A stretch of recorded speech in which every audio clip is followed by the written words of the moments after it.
This space was downloaded via spacesdown.com. Visit to download your spaces today.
Hello, wall boss.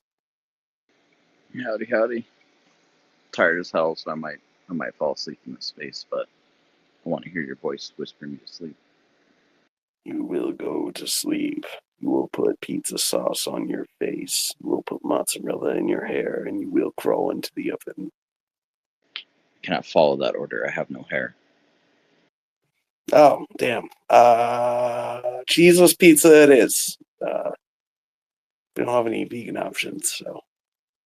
Going straight marinara on this one. I mean, you'd be surprised how often people order a pizza, just no cheese, with just like sauce and bread.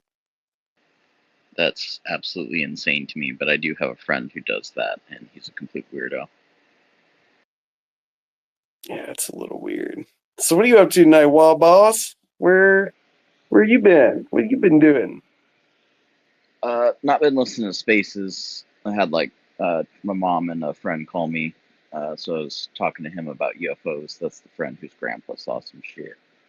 But he was essentially just sending me like the Reddit whistleblowers that are coming out over the past couple of days, but I haven't caught up on those. So maybe I'll scroll through them for something to talk about. Yeah, to be honest, I've completely once I got here, I just kind of left Reddit. I don't know. It just, Yeah, just couldn't. the Yeah, important stuff will trickle through for sure. I But mean, you hope. some of my favorite potential LARPs have also popped up on there. So there's like the one where it's like a picture of a computer screen and it's a supposed paper leaking from a classified report or something. And some of the references at the bottom are like the Black Lotus Project and shit like that. But that's one of my favorites because it's saying they're basically von Neumann probes, probably AGI or strong super intelligence or something like that. I love that one. But yeah, like you said, Reddit it's a lot to look at, way too much to look at. It's just not worth the time. Yeah, and I also kept okay, like here, like I come here, there's like this community, there's like real people behind the voices. Like you develop like relationship, like you talk about the subject. It's not just some like copy and paste, like you're in a crazy cult. Why are you so crazy, crazy person? You Yeah, know, exactly. everybody's just fucking out of the ether, just like shows up. Here's my opinion. Whereas here, at least you hear people's voices, like you're saying. You're like, okay, I know what I feel about non-cred. I like non-cred. I know how I feel about these other people. They're crazy. I mean, they're talking about needing people for their film project and a shit in a box, stuff like that. So, Wait, who's who. you shitting in a box? It's one of the clips from OpenEye. A shit in a box. Yeah, what are you talking about? Defend yourself? Box. Yeah. So there's stuff like that. So there's all sorts of people on here, but yeah, I do like the you know more who you're talking to or getting information from versus Reddit, unless you really follow people on there. Yeah, no, you really gotta be looking into people. I do remember at the height of my leaning pro MH370, I remember going on there and being like, why is this person posting 18 hours a day against MH370? Fed! But, just because you can catch a shoplifter doesn't mean everyone you suspect of being a shoplifter is. Probably just a debunker who's just pissed off that nobody was like integrating the information, not integrate, but like assimilating the information. But like the crosshairs in front of the plane, or the planes in front of the crosshair, I mean. Yeah, integrate is an accurate use of the term. When you're doing like simple integrals, when you start where you're approximating as boxes, it's definitely kind of the idea of piecing together different, pieces of something to, get an assessment of the situation, or the integral, so to speak. Yeah. So to be honest with you, I have a lot of questions about how the MH3 story like popped up, right? Because like it had been posted like multiple times throughout the year without getting much attention or buzz. Like it had been on the internet for 10 years. And then there's like everything that happened, and it's like post David Grush, right? And it's just so easy to boost up a story, Exactly. That and the Nazca mummies get like dragged out of retirement. They've been around for like 6 years, and they're just like a month after Grush, they're like, you have to have a hearing about these. But yeah, me and my buddy, both when we saw the Nazca mummies and the MH370, we both thought fake, disinformation, discredit. These get way more coverage than Grush did. I think there's a reason for it. Well, here's a question, right? Two questions. Question one, right? Do you think the mummies are at least holding up better than MH370 as far as like people are still asking questions? There's not like an overwhelming like cult of personality with like one person driving the story, right? Like things like that. Okay, I see your thumbs up. And then yeah, held up way better than MH370, which, once that 1990s video effect came out where they're like, oh, we matched it, everybody should have dropped it. But I understand if people are still kind of curious about it, but especially after Ross Coulthardt's analysis where they're like, hey, we found the wing flaps. It looks like the damage that was caused was because the guy had, full wing flaps down or something like that. It looked like he intentionally landed in the ocean. That's what the questions and story should be about, not some disappearance video. I will say at least we drew out like actual experts to answer the questions, right? Like to explain why it wasn't real. Like to me, I feel like that's an accomplishment, right? Because like these are people that have like nothing to do with the UFO subject, but like they just want like their area of expertise can be like applied to like this piece of disinformation, right? And like they came out and they like did it because there was so much noise about it.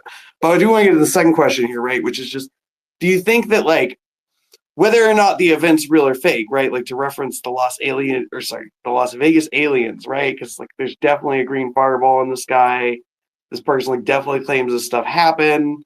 Like there were posts about it on Reddit before David Grush, but it seems kind of like the op is like putting so much attention on it and kind of trying to portray it as an unbelievable story. Like that thing got literally more mainstream media coverage than David Grush himself. Like it's a bit strange. Yeah, and it coincided just perfectly with it. And the footage that we do have of like the weird flash or whatever, a year later, months later, we have that footage of the, meteorite or asteroid or something like that flying over Portugal, which looks way more incredible, but there's no like alien story surrounding that, at least that have hit the Anglosphere, English speaking world. And that seemed way more spectacular. So yeah, the whole Las Vegas alien thing coinciding with Grush and getting way more coverage, that's indicative of, to me, of a cover-up. Las Vegas alien to coincide with Crush story, and then afterwards have the Nazca Mummy hearing, and try and drag Ryan Graves, Robert Salas down there. It all just seems kind of spooky to me. Well, there's also the idea that for instance, let's just say like the Mexico hearing like was an organic event that like happened in response to it, right? Like you can take that event and do a little PR influence campaign magic, and suddenly you own it, baby. Yeah, even if it was natural, just make sure everybody legit covers it. CNN, MSNBC, all the people who didn't cover Grush, like, yep, bring that out. Cover the Nazca thing, giggle at the alien bodies, the cake aliens. Okay, because like something I noticed like immediately after Grush came out is like all these like mainstream like subreddits started getting flushed with this like New Fork hot map with like a huge collection bias to like try to say that like it's only a US phenomenon to imply it's black tech, right? Like they had this ready to go within a day, right? So like where was I going with that? I just wonder. I wonder if they had the cake meme like already planned, right? Like they just like somewhere in a file, like somebody on a computer, they just like, I got this cake meme for if anything ever kicks up with these damn mummies. Yeah, you just have to find out who made the cake alien. Was it a contract? Like, hey, make a photo of this. My kid loves this, or something like that. So you wouldn't even have to tell the artist, so to speak. They're just making a fun, is it cake or not? And then somebody else takes the photos. But I'm sure somebody could find the provenance of those cake photos. Yeah, it'd be interesting to know because I don't remember the Google search term, but like on Google Images, like that Reddit post was like so upvoted, so big, has so much engagement that like Google Photos would like push it to like the top for like some UFO results. And again, it's what? Come on, guys, collection bias. Yeah, and then the couple photos that were put out of Grush were like screen caps from like when he was enunciating or his eyes were bugging out. They're intentionally trying to make him look stupid and crazy. Why, oh, why was there a 7-person body language expert panel ready to go with a YouTube video within a week of his interview there that YouTube pushes to literally the top of the algorithm, and I'm not sure they even considered if his baseline was different because he's like neurodivergent. Are we talking about Grudge? Like Yep. whenever people like tried to analyze his nonverbal stuff on whenever he first came out? Or is that what our topic of conversation is?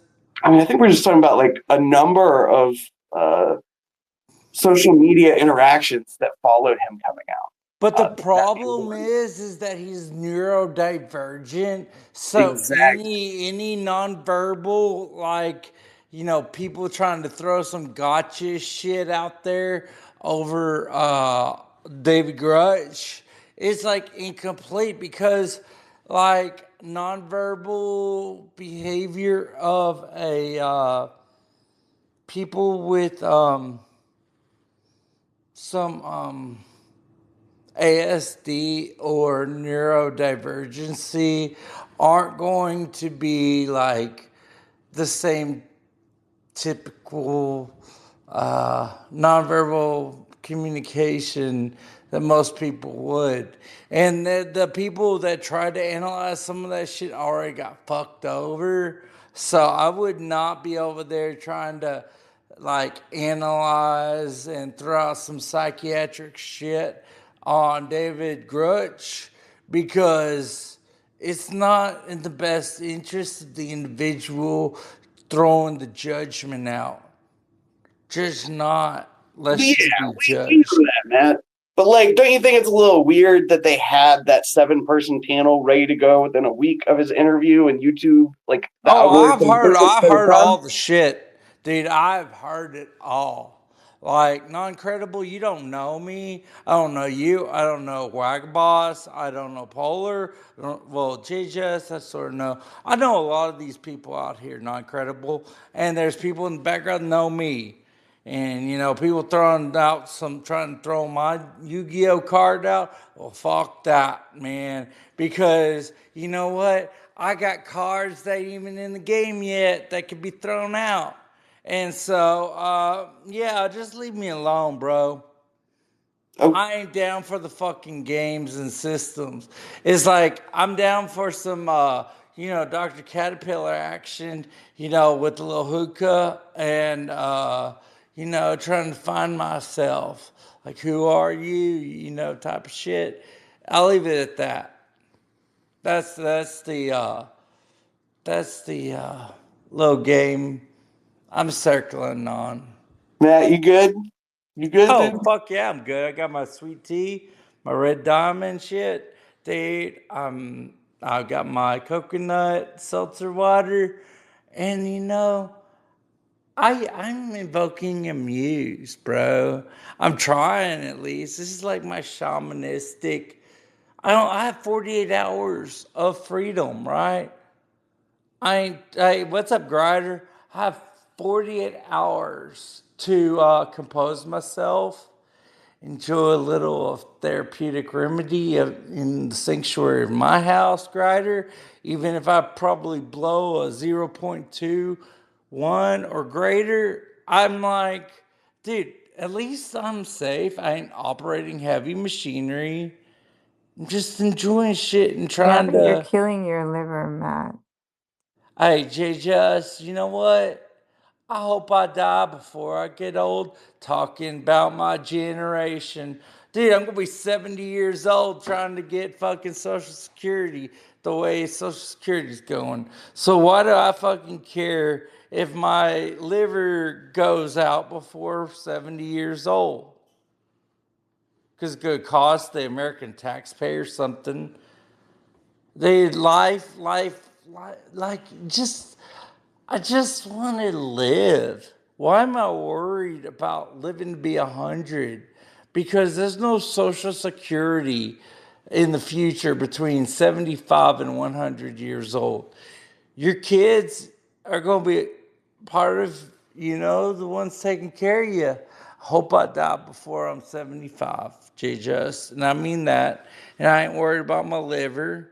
My liver's good. I just had a blood test. I give my samples monthly, including your urine analysis, your UA grider. I probably have more shit up my ass in samples and all that than anybody else on fucking UFO Twitter. And so if I get monthly biological samples taken of me, probably because I went to Arizona and smoked a joint. But, I don't think there's anything wrong with that, okay? So if I have to give monthly samples to prove I am not smoking marijuana, well, the U.S. government has full carte blanche to analyze my medical urinary analysis, and so do I. So the thing is, they've been testing my shit for like a few years now. It's like, I think I need to analyze. I think I need to request my medical records because, I Oh my complied God. with the law. Matt, please stop. Grider, wait. Matt. Hog, go ahead. Please stop. Love you, man. Matt, I do gotta be honest with you, man. I love talking to you. I love you. But sometimes when you're like really drunk in spaces, like I kind of want to like take you out behind the chemical shed and put your head against the wall and give you another chance sometime else to reincarnate from a different light body. We have Jay just up here though, so hopefully I didn't hurt Matt's feelings. I love you, Matt. But Oh, Jay, what dude, you got you going know on? how much it takes to hurt my feelings in space. I don't Oh, care. oh, I've been doing this since 2022, like January, February. all right, Matt. I love you, but not sure you should be on the speaker panel right now. Jay, just what's going on? What do you think about Matt, or what we were talking about earlier, or life in the universe and everything? Like, what's going on? I don't know. Honestly, the more I hear about this stuff, the more I disbelieve. That's what's going on. Like, you just believe in all of it? Like all of it, all of it? Like, where's your head? I don't know. I don't know. I just feel like I keep hearing stories, but I don't see solid evidence. Right. So Yeah, I would say when I hear stuff like remote viewing or like, interdimensional stuff like that, if that comes straight from like Grush's witnesses, I'll be like, oh God, like I'd be a little dismayed. I think I'm, when I think of what disclosure is and the 40 witnesses, I think of nuts and bolts craft. I feel like somebody has at least seen the alien body through a frozen, glass screen. So that's kind of what I'm looking for. I'm not looking for the, remote viewing, all that kind of stuff, because I've heard it before. It doesn't sound compelling to me. I think it would be more, prevalent in our society. I think psychics would be like hot ticket item, stuff like that. look, wait. Why? I'm not saying it's be all and end all, but I've done remote viewing myself. And I've proven to myself through mundane targets, like I'm not talking about targets that aren't verifiable, that it does work. I'm not saying it's be all and end all, right? And I wouldn't use it to say to myself, like, let's say I was remote viewing again, I wouldn't say, okay, yeah, my session proves that, it's real. I too would like to see hard evidence. I agree. But don't throw away remote viewing, and there's direct at the perfect time. Yeah, when the like old stories of sorcerers and wizards having a consigliere or like a seer on like a king's council or an emperor's council, with like ancient Greece or something like that, I definitely can see the connection of like remote viewing being something maybe even like prevalent in our past. But I just I've given on my background, it's just I find it hard to believe. But if it's I if it's there, understand. yeah. Like, I think I'm the same way. I've got to like see it to believe it myself. You know, I get it. I totally get it. And you don't have to believe. And what's real to me, it's just like for me, some things don't seem real, and people say, "Well, I saw it with my own eyes." Well, you know, I kind of have to see the same, and I get it.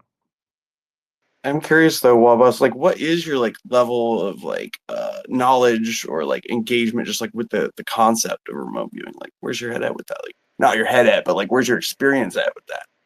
Yeah, so it would definitely be that even when I try and pursue like, oh, what's the Stanford Research Institute? Let me listen to this. I guess every time I've heard a speaker on like UFO, ufology podcast or something mention or talk about remote viewing, I guess it's always definitely have barriers up to it and the idea. But I guess I've always come away like justified in my skepticism, like, oh yeah, this kind of sounds bunk to me. You know Um, what's really funny, Wag? I had like at the time I had a boyfriend that like totally didn't believe in it, right?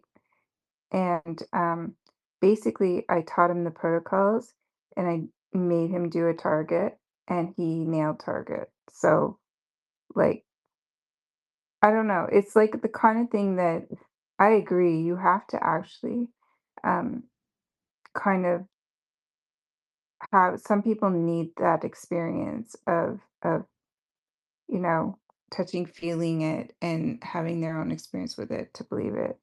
And it's good to be skeptical. And I'm the same way. Like, I just feel the same way. yeah, we did have I went to a small high school, so there's only like 400 kids in the whole high school. And we had a hypnotist come, and they brought people we've known, for many years, come up on stage, and they'd sit down a bunch of people who I knew would, probably be not receptive to it because they were like me, like, I call bullshit on that. They were those kind of kids. But there were some of those guys who were like suggestible, who I would actually really otherwise respect their intellect, all that in class, who was definitely like under the hypnosis, so to speak. And we were all like, "Are you bullshitting? Were you playing along with the guy and trying to ask him questions?" But that same individual later also was like telling me about, like I think a year or two later was like talking about in English class, like he was astrally projecting, like lucid dreaming is what he more called it. And so I thought it was weird, but I was like, okay, I mean, maybe there's something to it. Because, like I said before, I respect that guy's intellect. He's a smart kid, um, at the high school level that we were at years ago. So yeah, I'm open to the idea, but I haven't seen anything that's made me go, wow. And, but I have never tried the protocols and stuff like that. But Right. if Yeah, I if get someone it. Yeah. had the source where it's like, here's the practical nuts and bolts how you do it, and it wasn't tied to a lot of pomp and weirdness that would turn me off, I guess I'd be open to trying it. But I guess I just haven't seen the proof for myself, but I mean, this open is to good it. stuff. My confidence level in the rigor of remote viewing started out near zero and then increased a lot when I read the SRI manual, and then decreased the more I talked to different people who had strong personal anecdotal feelings about it in the positive direction. Because my read on the data was that the SRI protocols appeared to be quite rigorous, but the more people I met that did it or talked about having done it, the less rigorously it appeared as though those protocols were actually used, and the more diverse people perceived it to be, and the less academically I found it to be treated by actual practitioners. And so I started to think, well, nobody actual not I shouldn't say nobody, fewer people than I would have thought actually follow the rigor of what I was reading about, such that now I'm skeptical of the observed results or purportedly observed results. And so I've arrived at a place where I probably won't come to a firm conclusion on what I think about it unless I took time off work and I went to be trained somewhere for an extended period of time by people whose credentials I had faith in and trust in, and actually basically like assessed it from a position of perfect, rigor. Yeah, it would be like going to take a meditation retreat. Like, okay, let me have someone who I respect who's going to do the meditation right. I'm not looking for, going out in the rainforest and like, oh, let the water drop on your forehead. Like that, like teach me like clinical meditation or clinical remote viewing, and I guess I'd be more open to it. But yeah, I agree, Muscle Man. It's kind of, I've never engaged with it as deeply as you had. I haven't read the protocols, but that's kind of what I learned is people were like, this is the guy, watch his TED Talk. And then I watched the TED Talk and I was like less convinced, I guess, afterwards. And this is just me, right? I mean, I've got the world's biggest gray bag over here, right? Like I'm just hauling this thing around. I mean, there's only so many things you can literally chew on in this topic, but I will just say, like, as somebody who saw a UFO as a child, like I could not accept that UFOs were likely like a part of our reality based on my public perception of like how they were like portrayed in media, basically, right? And like just my internal like denial, like not wanting that to be like real, like fear, etc., right? But like I don't know. So I mean, I don't know. I'm glad everyone's taking a tasty bite or sniff of something they can't eat because it's behind glass. We do have direct perception up here with their hands. Direct. If those of you do not know, is a remote viewer, and I believe Direct, you're fairly connected to the remote viewing like worlds and community, etc. Yeah, I mean, just basically, I've been at it 14 years. I've trained with 4 of Ingo Swan's original students, reached certification levels, basic, intermediate, advanced, operational, and I work professionally. So, and again, that's just, I'm not stating that to say anything. I was an average remote viewer for my level of training, but I would like to address Missile Man. I understand exactly what you're saying. And so as you look at the history of SRI transitioning into the Fort Meade unit, when they were at SRI trying to prove themselves and get money, they use much stricter like double blind protocols.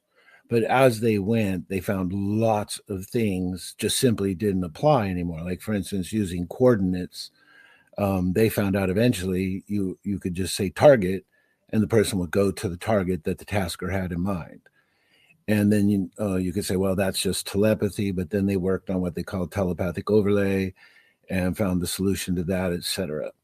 What you're seeing in the remote viewing community is very, very few people are trained in Ingo Swann's original CRV. There's only one primary instructor that's been doing that. And he has a group around him that includes everybody except for Ingo Swann and Charlene Kavanaugh and Ed Dames that were essentially the original Stargate unit. So even then, Paul H. Smith, that's been dedicated to train, he was trained by Ingo, and everything he does in his classes emulates exactly how Ingo trained the original 5 viewers. So when you look at, and I could post it, but when you look at a remote viewing history map and you see how everybody split off, they trained from someone that created their own method, then they created their own method, and everybody, just felt the urge to become their own expert on it, which is fine. Ingo encouraged further exploration and different things. But when we're saying that everybody that's using the term remote viewing knows anything about remote viewing, I promise you that's a significant misnomer. So the original method in the manual that you read is followed by people properly trained. And even Paul Smith says of the students that come there, only 1 out of 10 will finish the advanced course. People come and they'll just take it and say, yeah, wow, it works. And that's it. They never want to go past basic. The homework requirements, the study requirements, and everything between the basic, intermediate, advanced, and operational, they're pretty intense. They're pretty tough. And it's just not something that most people are driven to do. So you're correct that the representation of original remote viewing out there is very, very small.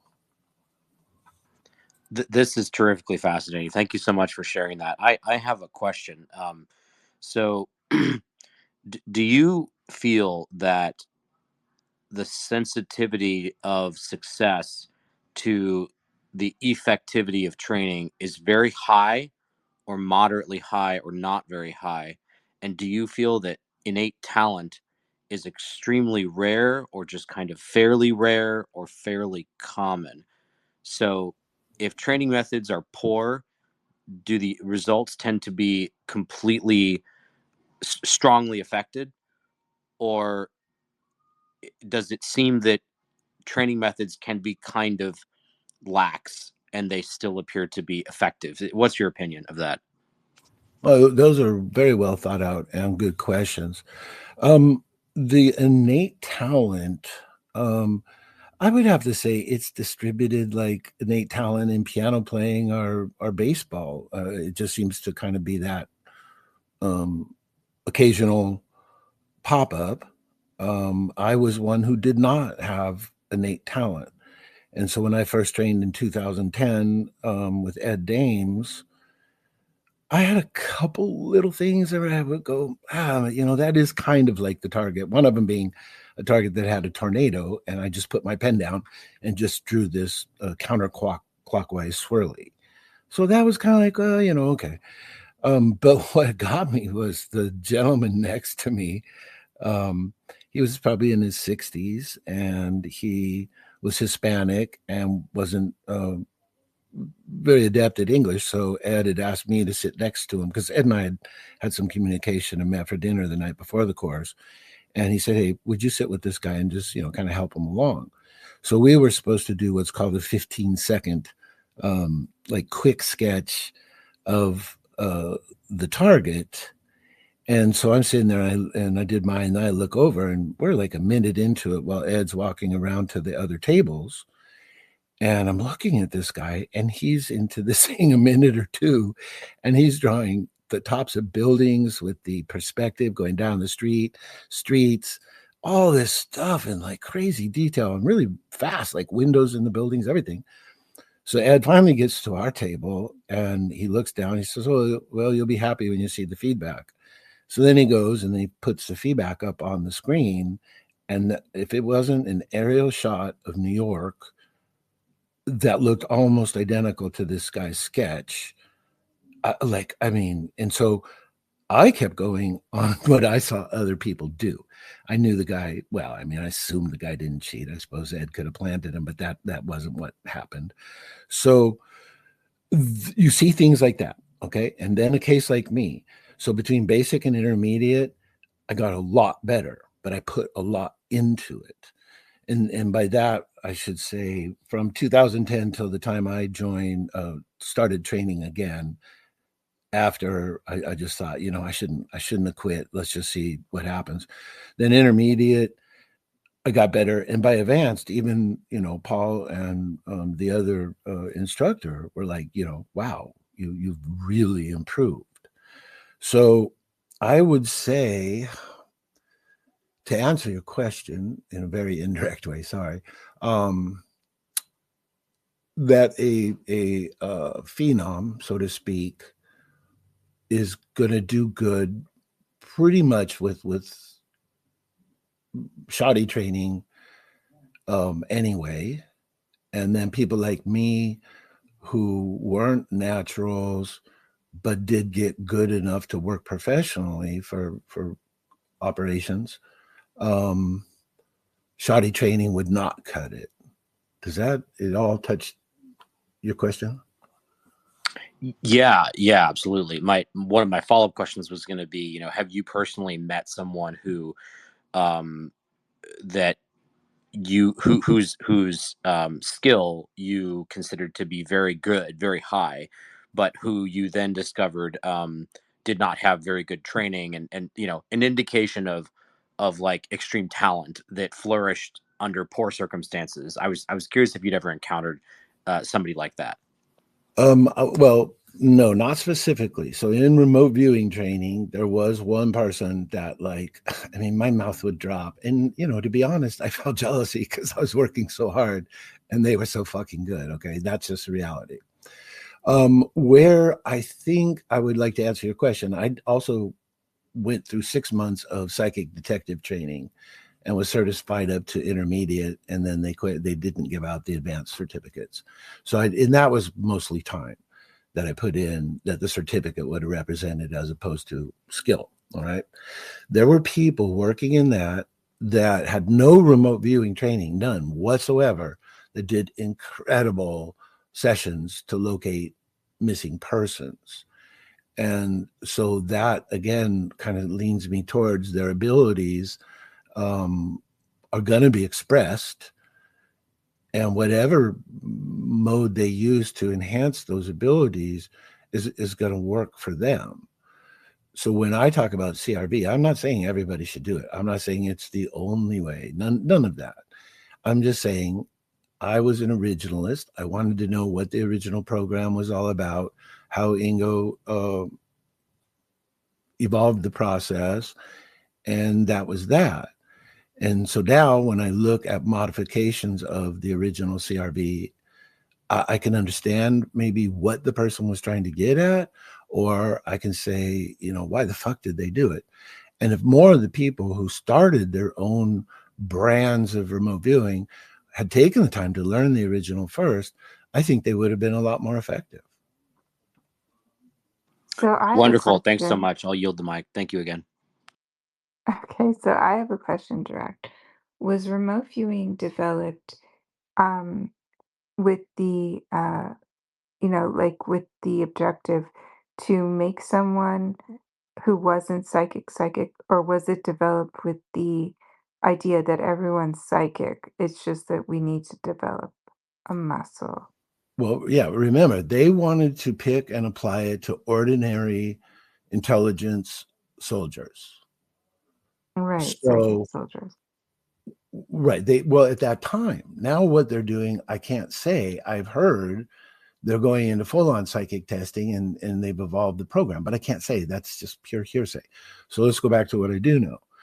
So they started looking for people that had unique combat experiences, like Joe McMoneagle, where you just avoided death several times for no apparent reason.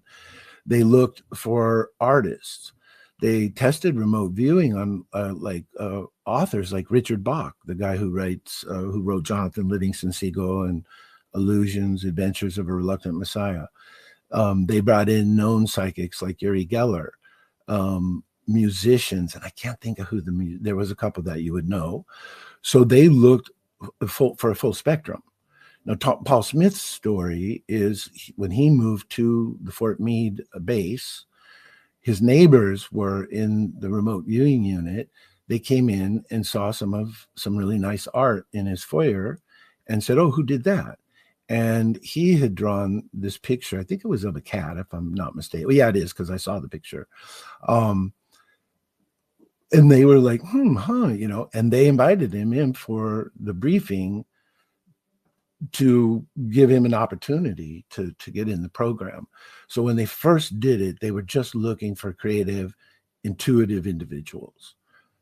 Now I've heard they're doing full-on pre-testing. But remember, the goal is to take uniformed soldiers in intelligence and teach them to be psychic.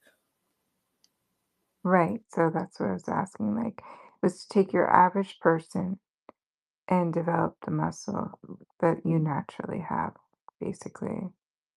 Right. And I've trained a number of people myself, and they've all done very, very well.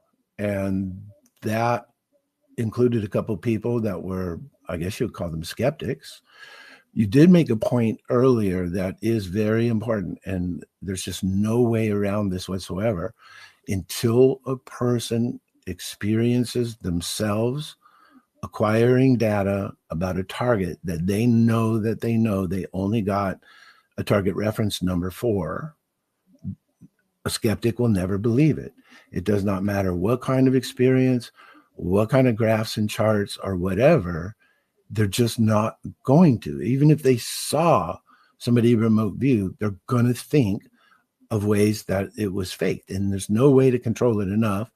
If they give you a target and they have what they call PSI, negative attitude, and you mess up a little bit, well, remote viewers mess up. The best of remote viewers mess up.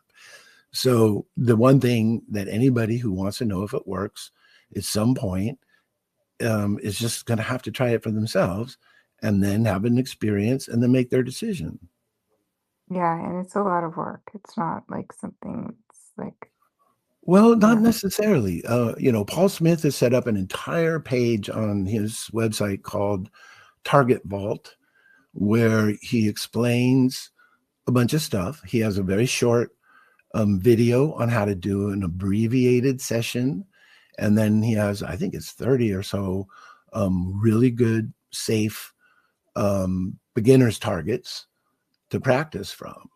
And I've sent people there, and some of them were like, "Wow," and then others are like, "Nothing happened."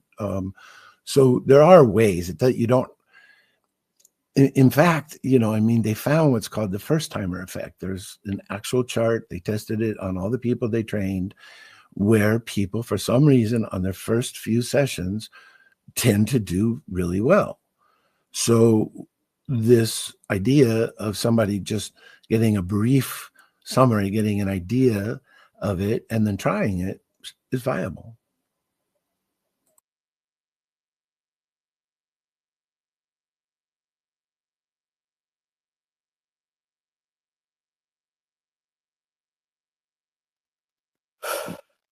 Very interesting, Direct. Thank you.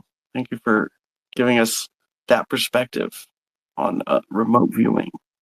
We dig it, man. We got the one and only, the King Wakata, sometimes known as King something else, but I think that might just be his 1000th cousin. What's up, King? Are you there? What's up, everybody? How you guys been? I quit my job, so Oh great. shit! Who's gonna bring the pizzas?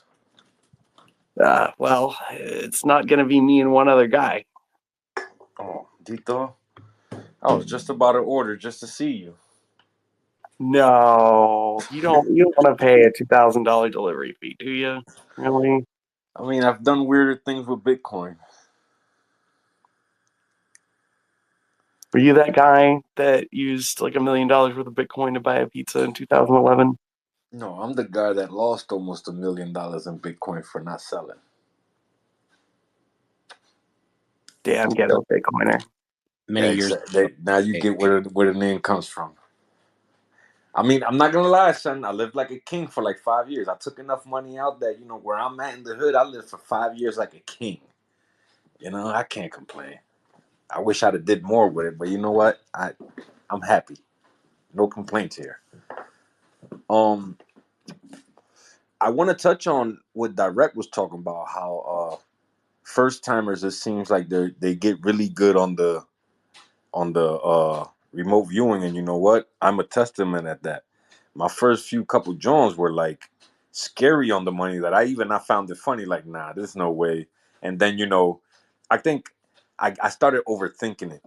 I think that's what happens. At first you do it because you're like, yeah, whatever, blah blah blah, and then you see results and you're like, oh shit, and then you start overthinking it, and that's where you lose.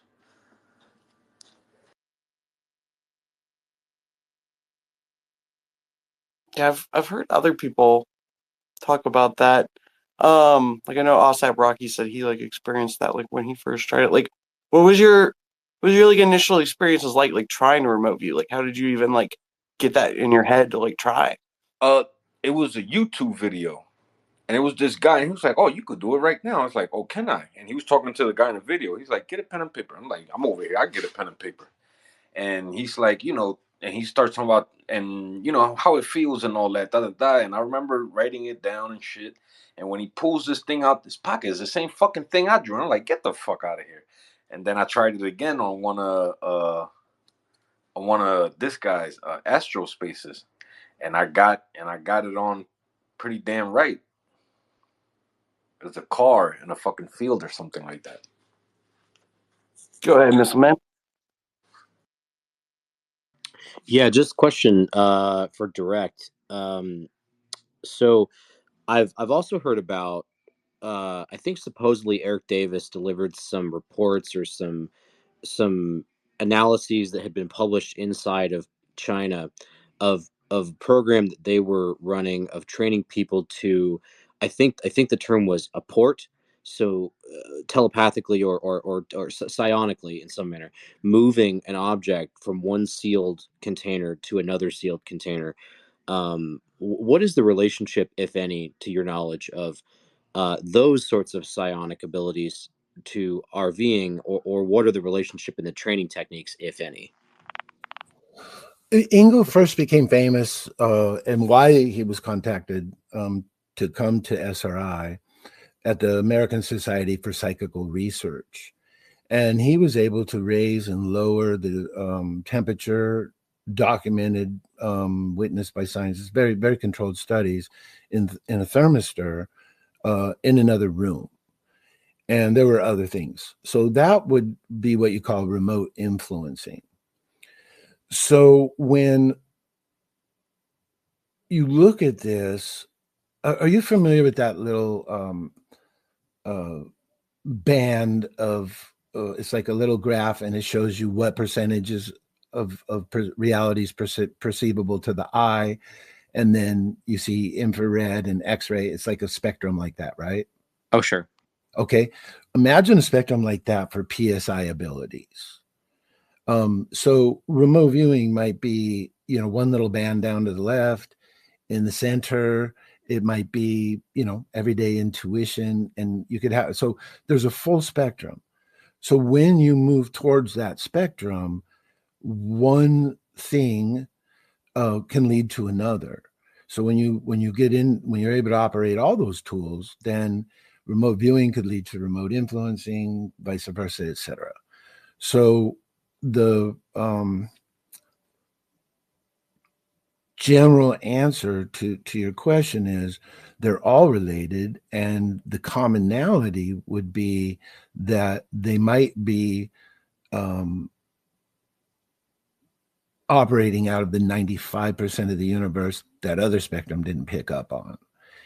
And so if that's the case, we might not be able to detect and understand the mechanisms, but you could call it an operational philosophy. So just like I don't know every single thing about my car, I can start it, drive it, stop it, get to where I want to go, and then get back home. But I couldn't tell you the first thing about fuel systems, brakes, or hydraulics.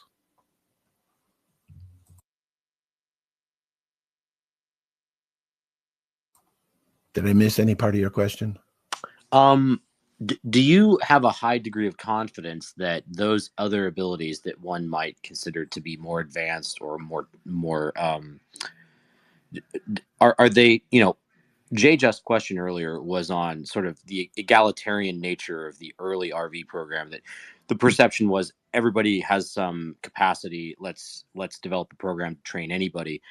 Is there a similar perspective on more advanced abilities? Are they considered to be trainable, or is it really more like a guruship sort of situation where it's considered to be an innate talent you have or you don't? Okay, you know what? I'm going to backtrack and say I just remembered what I missed in your first question. So Eric Davis worked for Hal Puthoff, I think, for 17 years. And I am familiar with those claims and those studies. Now, Hal told us personally, as part of a Skype, part of our training for a class, and he said that he talked about the Chinese trying to protect their remote viewing facilities by building them next to high entropy facilities like amusement parks. Ed Dames told me in a private conversation that the children in China were given these playful, fun tasks to make this thing spin. And they've got immediate feedback. And when they've collectively focused on it, they did. And what the thing was representing, or what was behind the scenes, was a guidance system for a missile.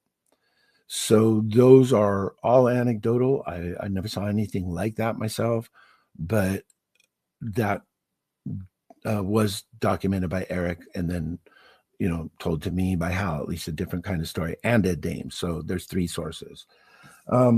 So the training, rephrase your question on the training. Are those abilities widely considered in the community that you're familiar with to be trainable, just as trainable as CRV, or are they considered to be more centralized around innate talent that you either have or don't? No.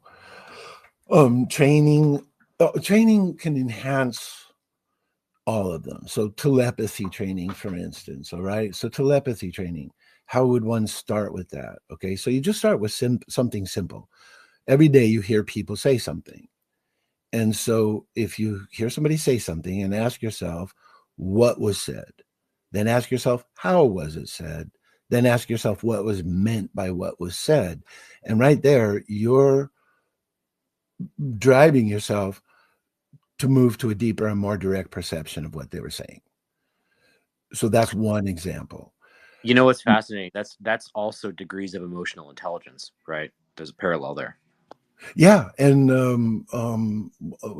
someone just posted a correspondence between remote viewing and emotional intelligence. I think it was Tiny Klaus, and that might be on his timeline, and that was very interesting. So that kind of thing. Now, when you look at the origin, or the first time what could be called remote viewing, or what Ingo Swann attributed as the first use of it, was in the Patanjali's Yoga Sutras, referring to the yogic, what they call siddhis, siddhis, or spiritual gifts. And there, in that document, however old you want to believe the originals were, so 3,000, 6,000, whatever years ago, it was called traveling clairvoyance. So the funny thing about it was a little bit ridiculed as kind of primitive. It was the very first step. And then as you ascend up these spiritual gifts, the highest siddhi of all was love. And people were warned in this ascension process, don't get off the elevator on these other floors because they'll become traps. And yogis obviously trained in all of these things. They trained in bilocation. So do you need a guru? No. Does it help to have someone who understands it, explain it to you, and get you on your feet? Yes.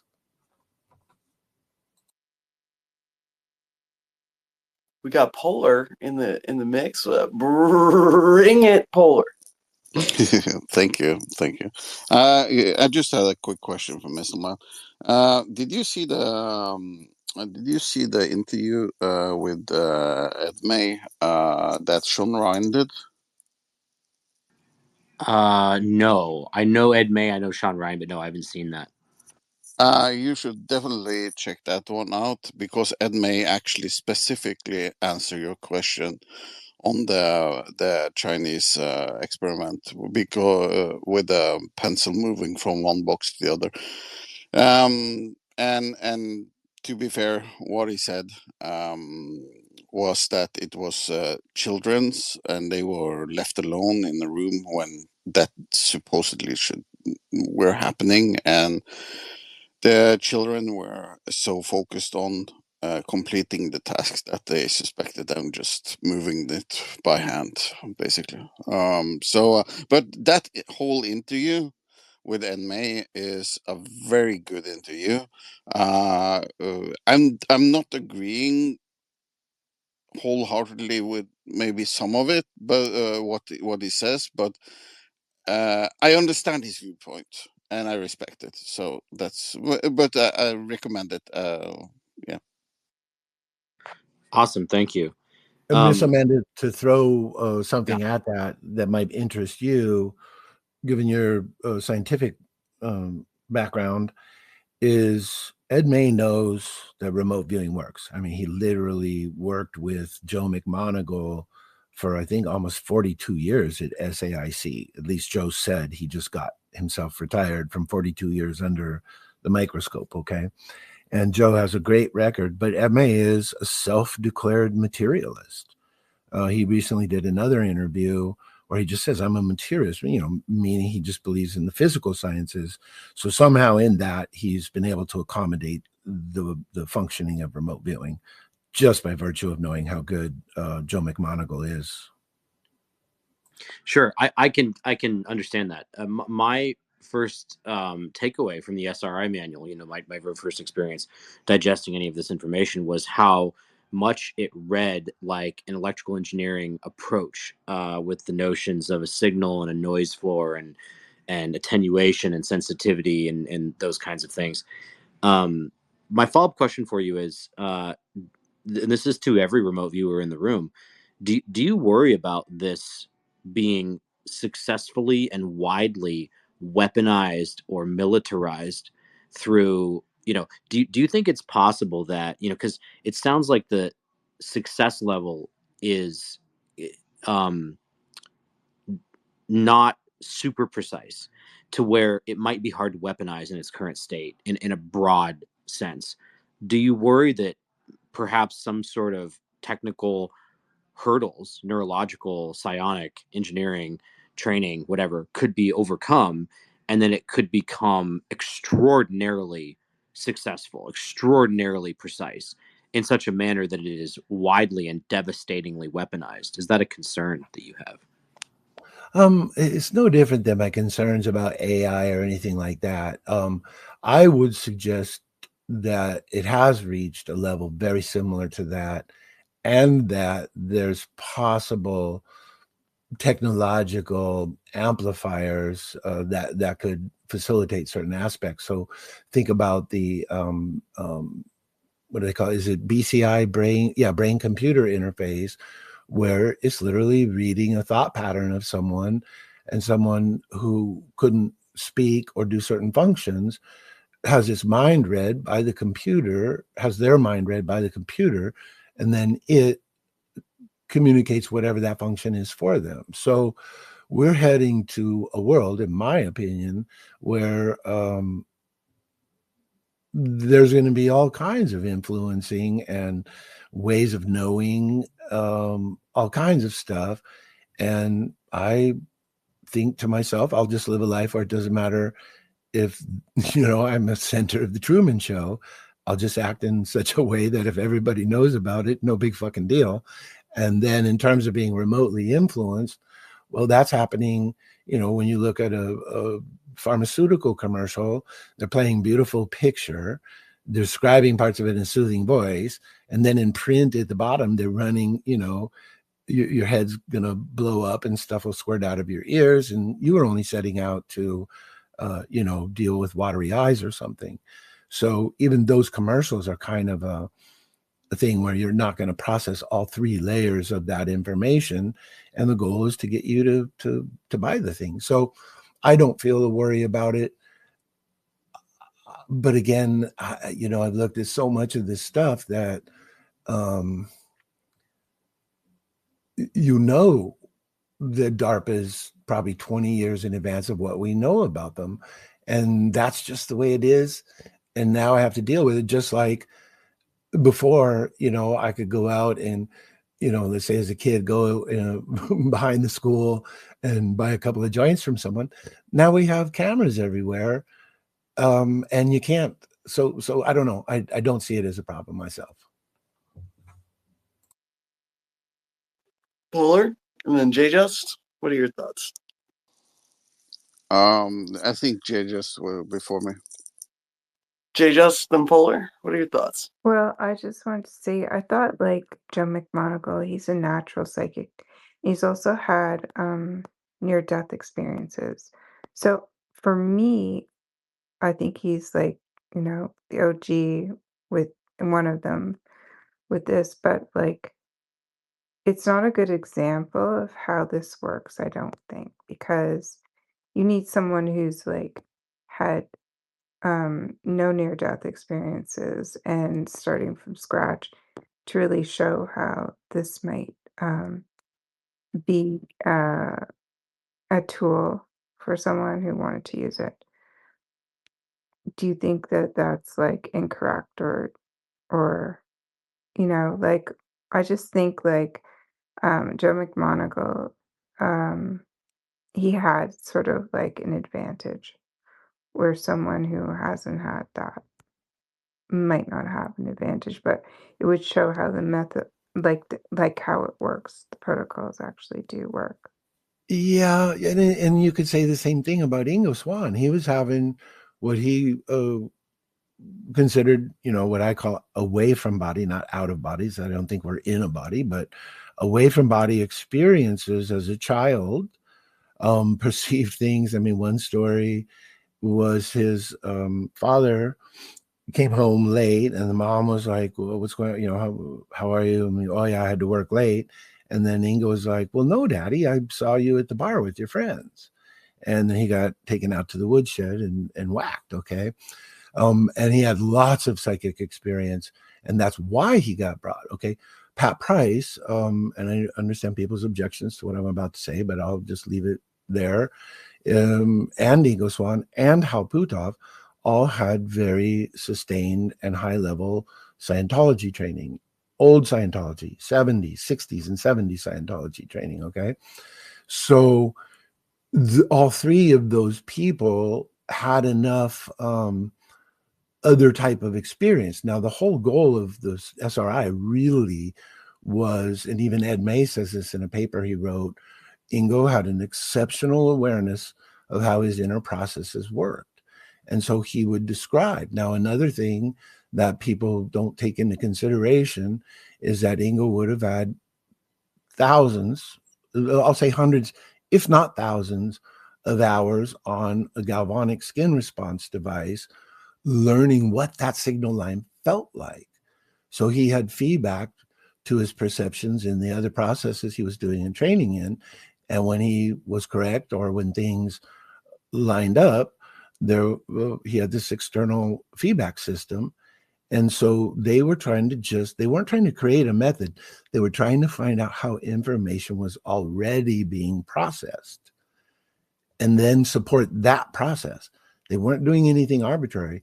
They wanted to know how one becomes aware of something, then how one becomes conscious of it, and then how one experiences that. And so that was what they were after.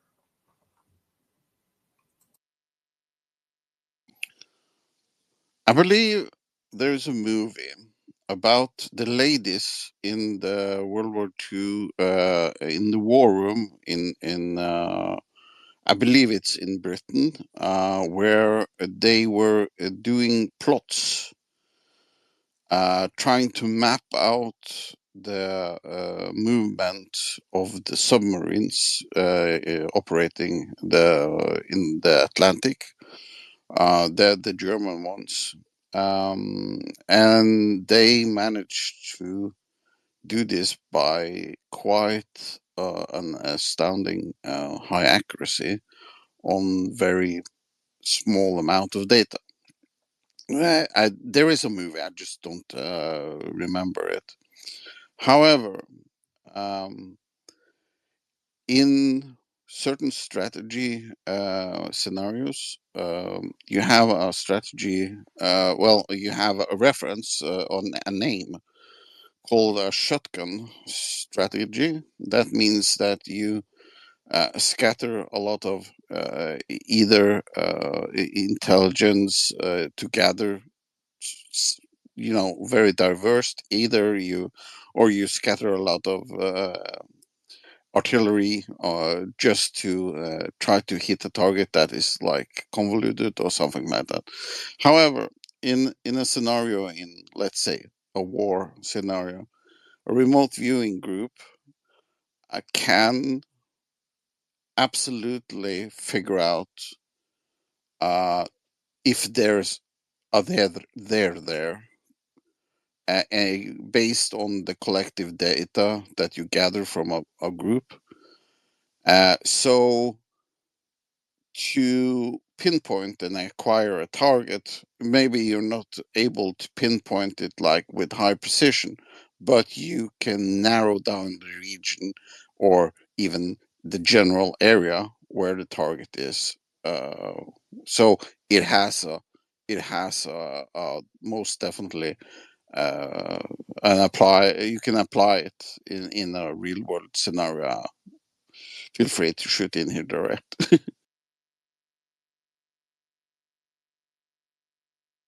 Oh yeah, I mean, that kind of stuff. Look, there's all kinds of weird little intuitions that people have, I think, on a daily basis.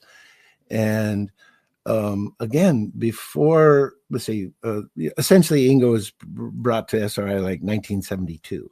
Okay, before that, the Soviets were experimenting with this. In fact, it's claimed that our effort was a reaction and kind of a effort to catch up where they were. Well, they certainly weren't operating on a mystical or religious basis. They were operating effectively as materialists. And then before that, you had the Victorian thing of psychics. So, I mean, the history of it, you could look at Sufism and all kind of mysticism in general and yogis. I mean, it's just been in the human population in various forms for so long that I am actually surprised to a degree that people are shocked by it. But the irony of this is, until the government says something is true, people aren't going to believe it, even though they say they don't trust the government. So once it came out this way and hit the mainstream, this is what's happened. And, so it is. It's just like these conversations are great. I respect a person who says, I don't believe it. I don't necessarily respect debunkers. I think you cut out there, or it's my net. Oh, I'm sorry. Yeah, I respect the full spectrum of people looking at this. The only ones that I find unpleasant is the true debunkers who have no interest in anything except for making announcements and claiming that they're right. The rest of us here, it should be an open discussion. You want to believe in it, great. If you don't, great. If you've done it and you know it works, great. That's what these conversations are for. Yeah, I just got dragged into a comment chain with Mick West, and he's doing that thing again where he says, "Why don't they just present the evidence?" I'm like, have you considered they might go to jail because it's classified material that is the evidence. But we got Grider with their hand up. Grider, what are you Grider tonight?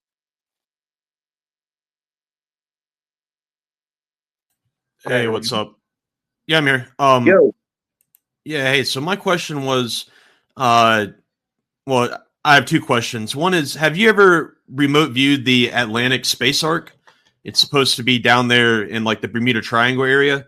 And if you have, can you describe the experience? And then my second question is, if there are any specific targets that like have been used over the years for training, almost in the same way that like a facility would be used for like a shoot house to train soldiers, in different groups of soldiers.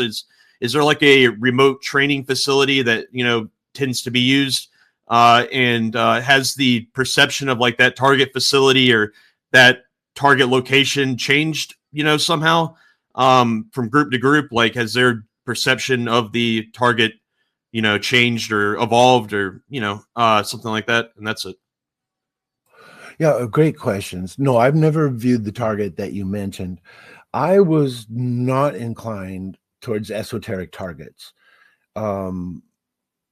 So people that I work with, my taskers and project managers, understood that. Now, I did get three, what you would call esoteric targets, that were very interesting experiences for sure.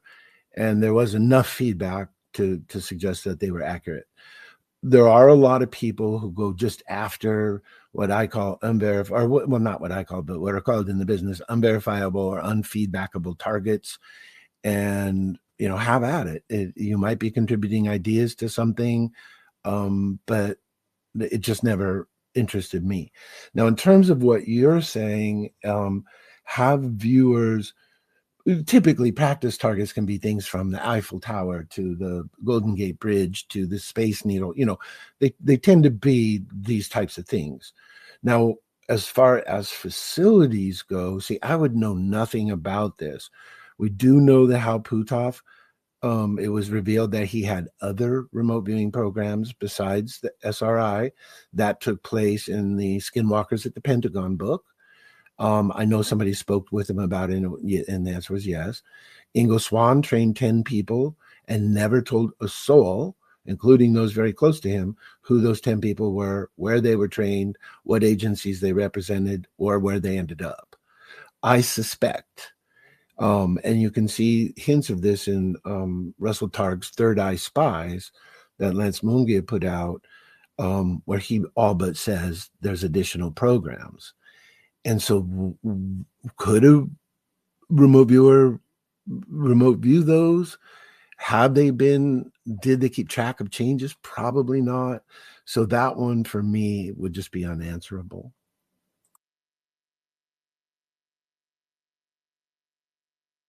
All right, thanks. That's great. And then I just have I have another question, if that's okay, if I go on and go with it.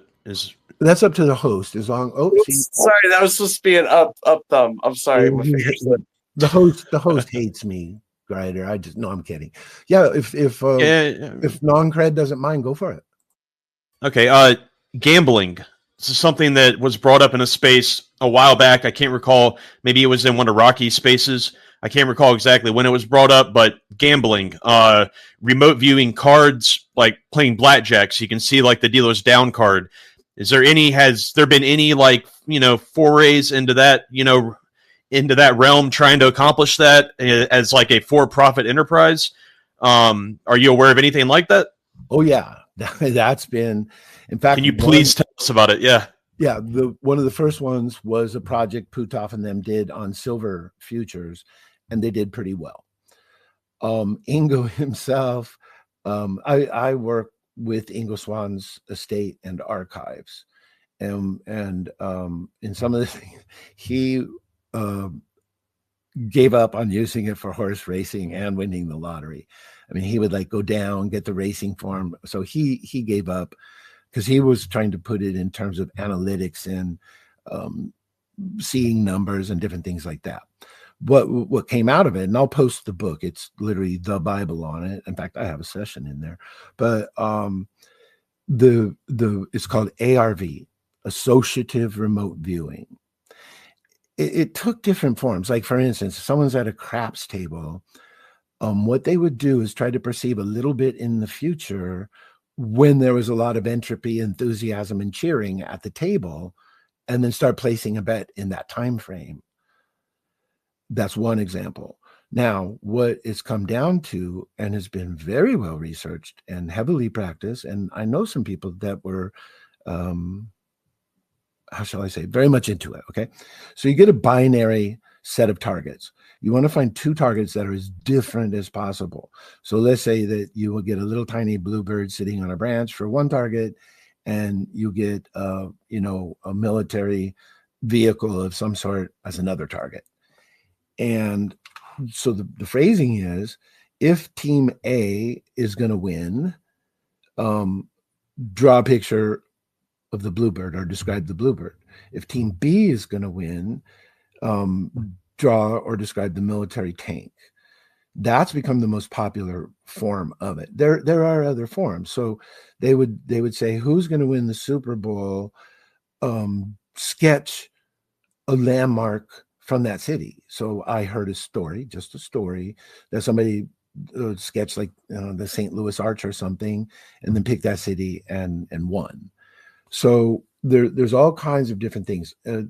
I could go on and on, but what you would probably enjoy more is I'll put a direct link to the Bible on that, written by two good associates of mine, and they did a lot of work and a lot of research, and it'll answer your questions beyond anything I could.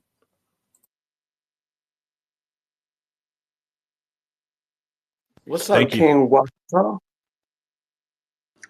To ask something a little bit off subject. I think it was yesterday. Jason Sands posted a weird video off of like Instagram or something. Has anybody seen that? What do you guys think about that? And just a disclaimer, those are my most hated type of conspiracies of that stuff that he put up. Like, I really have a big, it really triggers me when they start talking all that, because it feels very Oh, like the seventh day of the seventh, whatever. Like, it's just the let's. whole the bunch of the 8 numbers and how they want us and the darkest timeline and shit like that. Just when it starts to get into shit like that, it's just like I put a proper question. I was like, yo, like, are you like serious? Is this what you're trying to tell us, or is just something cool you seen that you thought it was cool to share? Like, what's going on here, bro? Like, I don't know. Not a regular person to be posting weird shit like that unless it's really like something that has to do with disclosure, I would guess.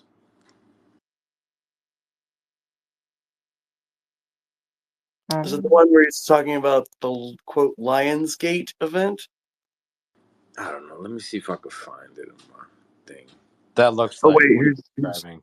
yeah, here's your reply. So, put it King, up in the I got a mess. question. I just want to understand. Are you saying you dislike those kind of dark apocalyptic, predictive videos, or you dislike when like disclosure, uh, uh, people, I advocate? just I don't like to see weirdos think because there's 8 letters on Thursday and it's happening and Oh something yeah, on the 8th month, it means sure. this and this, and it's just that right there, like that's a major red flag. That's a major trigger. It just, the first thing I wanted to scream is just shut the fuck up, man. Like I don't even want to hear any more of that shit because it's like it's so easy to do that. Like literally with anything you can do that. So it's just like, to me, that's low hanging fruit. You can create things like that with anything. So it's just like I don't like that type of shit. You know? Like that's I all. I put the thing I'm up on the there. same page with you. Yeah. Yeah, that's all. It's just a triggering thing. Like I was just wondering, like, yo, is it like, does this have something to do with it? Like, why are you sharing this shit? That's all. Well, I think that second part is a valid thing I've thought of before, which is that there are a lot of different figures in this community that have some degree of like widely recognized relevance or generally recognized experience, whether you want to talk about Jason Sands or Lou or whoever, people who many folks believe have been exposed to some piece of information, and they share something, or they talk about something which is not from their direct experience, but which is gaining their seal of endorsement by way of them bringing it up. And maybe it's just something that they thought was interesting, or something that they heard about independently, but is not intended to carry their seal of, like, I know this to be true because of my experience, right? So there's that too. Yeah, no, and that's what I was looking for clearance on. Like this is what he wrote. So this is supposed to be the big celestial event, and I've been told it could be the reason folks have been feeling like something is about to happen.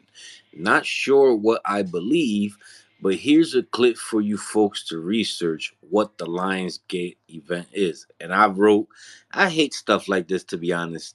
Like, is this what you've been trying to say? Something you seen and thought it was cool? Is this part of UFO disclosure? Like some evil cabal that wants an evil timeline? Because I see stuff like that, and it just seems like the conspiracy thought up by somebody from a position of privilege. Feel me? Ask the people in Palestine, Congo, Panama, and other third world countries if the timeline can get any more darker. That's just how I kind of look at things when it comes to this subject.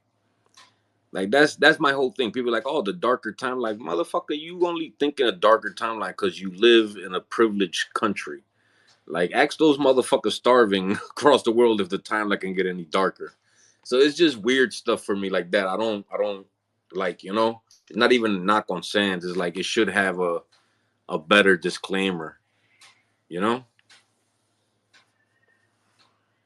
It is kind of like a weak sauce out, right? Like he's like, oh, I don't know, and then it's like Yeah, questionable that's information, right? right. And it's like it's so hard, right? Because there's so many people in this field. Like there's so much smoke. Like there's fire, but then like like people can be right about one thing and wrong about another, and then go around thinking they're right about both things. Right. And I don't think it's a weak sauce denial in my view. I think he tried to caveat it by saying, look, this is just interesting to me, but it's a weird position to be in, because as you say, it's defaultly the case that we're going to think there's something significant to this, but everybody has their other interests. Like, hey, this is cool. Maybe this means something. Yeah, it's a mess. I think it's also like before they made likes invisible, like what posts you were hearting, people were also like immediately when it came out, people were like looking at that and saying like, oh, let's read into this. What does this mean? What is he liking? Some people, it's politically motivated. They'll say like, I don't believe him because of that or something like that, but other people might love him because of that. And since it's just Jay Just and the boys here, I remember one they tried to get him on was he liked a post that was like about like how great small titties are. And I remember I had to go on the post. And I was like, I didn't like it, but like, guys, like I was looking at that post too. Like, am I non-credible now? Like, come on. But we got Ishrak up here. Ishrak, what's going on, dude? Like, if he would have said he didn't like titties, I'd be worried. I don't know about that. I know. I'd have been worried. Fan because fiction. even gay guys like titties. I don't want to hear that shit. What's up, Ishrak? Yeah, I just wanted to hop up. Hi, first of all, everyone. I want to comment on what Wakata was saying because it's an interesting point and an important one. Yeah, I get it. Like numerology and astrology, these things can get way out of line really quickly, especially because these are very kind of subtle things, and it's like you can always see patterns that aren't there, so it's hard to like verify what is or isn't real. But I wanted to share this message. They opened this magic chat group chat, and someone posted that the actualization of possibility into actuality is in some respects magic. And so I responded to that, and that's the message I want to communicate here, that in a basic sense, that's all magic really is the manifestation of desired outcomes from a set of possibilities via the manipulation of energy. And the only reason it's not considered a proper science is because it often deals with much more subtle energies, and the true set of possibilities are beyond the reach of empirical and inductive research, and how there's a certain knowingness that's required for it to be possible. Where this idea that comes from for magic to be real, you have to believe it's real. And so to that end, I want to just throw this in the mix that there is something about, when I talk about subtle energies, I do believe that every number, every letter has some kind of signal or some kind of energy to it that is, I don't know how or why, but there is a relevance there. And one thing from my own research that I would kind of point out to that end is, like, for instance, the number 4. It's a very significant number, and I've seen it to be significant with some kind of just some understandings and This space was downloaded via spacesdown.com. Visit to download your spaces today. experience I've had with that number, the relationship between 4 and 8, and the idea of a circle and completion. So, just for consideration, if you look at some of these patterns, they speak of 4 archangels. In the atom, there are 4 fundamental forces. Your heart has 4 valves. In the alchemical tradition, there's earth, air, fire, water, 4 elements. You have 4 seasons, 4 cardinal directions. DNA has 4 nitrogenous bases, and the list goes on and on. And now you could look at all that and just be like, oh, that's just those are just coincidences. But I would suggest that, in fact, there is some deeper layer meaning to each number that has to do with why they crop up in certain places. So I totally get where you're coming from, and I agree these things can get out of hand really fast. I would just suggest not throwing the baby out with the bathwater completely, because there is some element of truth to things like numerology and astrology and letters. I see them as sciences, just very difficult sciences to parse. And just to land my plane, like when it comes to astrology, for instance, yeah, I see why it's so laughable sometimes. But you have to imagine that everything in this universe is interconnected, and like the positioning of the spheres when you're born, when there's a big transition happening when you come out of the womb and take your first breath of air. You can observe that the moon has tidal forces that influence bodies of water on our earth. The entire time you're developing your mother's womb, you're floating in a sack of fluid, right? So I'm just saying, just don't completely rule out the possibility that there are patterns that can be detected between these seemingly disconnected kind of forces in the universe. Whoops, that my bad. Finger slipped. I'd certainly trust numerology before I trust YouTube thumbnails like that. But that's just me. What's up, Waboss? I just sent it to Ish, but there's also the 4 humors, which is blood, yellow bile, black bile, and phlegm. And from my history of medicine course, like that was awesome. Was that used to be a theory too? Like, oh, everything relates to the 4 humors and the imbalance in those. So if you have an imbalance, you got to bleed them out to get rid of the blood to balance the 4 humors of phlegm, black bile, yellow bile, and blood. It's just crazy. But also, I wanted to say about numerology. When you throw up the 100, what does this mean? It means 100%. Percent means per cento, per 100. So what's 100 per 100? That's a fraction. That means the 1 and source. So while Ish was talking, and I love Ish to death, I was kind of rolling my eyes at this numerology stuff, and I went into my Instagram and I just clicked a random story, and the shit that was in that story, as the clock ticked over to 12:00, I just posted in the Jesus Christ. It's the witching hour now, baby. Stuff I'm talking about, like it's hard to know what has value and what doesn't. I'm just saying, just don't totally rule out the possibility that numbers might have a deeper significance. Yeah, I'm just not taking, somebody with the name Ask Crack Johnny 225 on Instagram like they figured something out. It's just I just don't see it. And you shouldn't either. I mean, if anyone makes a claim, they have to kind of prove it, right? To some degree. Otherwise, What if I come back with the name Fupacabra 6969? Will you listen to me then? Will you be bringing out something that is not made up in bullshit? That's my measure for everything. By definition, Like those mummies? Hey, How the much- mummies are real, baby. Mummies. Listen, I'm gonna dance What on is- all of y'all picnics, son. What Not is the mine. approximate mass of the fupa? I don't care what your name is, as long as whatever you're claiming can be at least some type of way, verified. Corroborated. Yeah, some type of cooperation or something to back it up. Because motherfuckers, we've been looking for cooperation and quote unquote evidence for a long time, but something that holds weight. Just don't tell me, well, Thursday has 8 letters, and then the eighth month of the year, on the 8th day, we're having 8 solar eclipses, and it's like, yo, get the fuck out of here.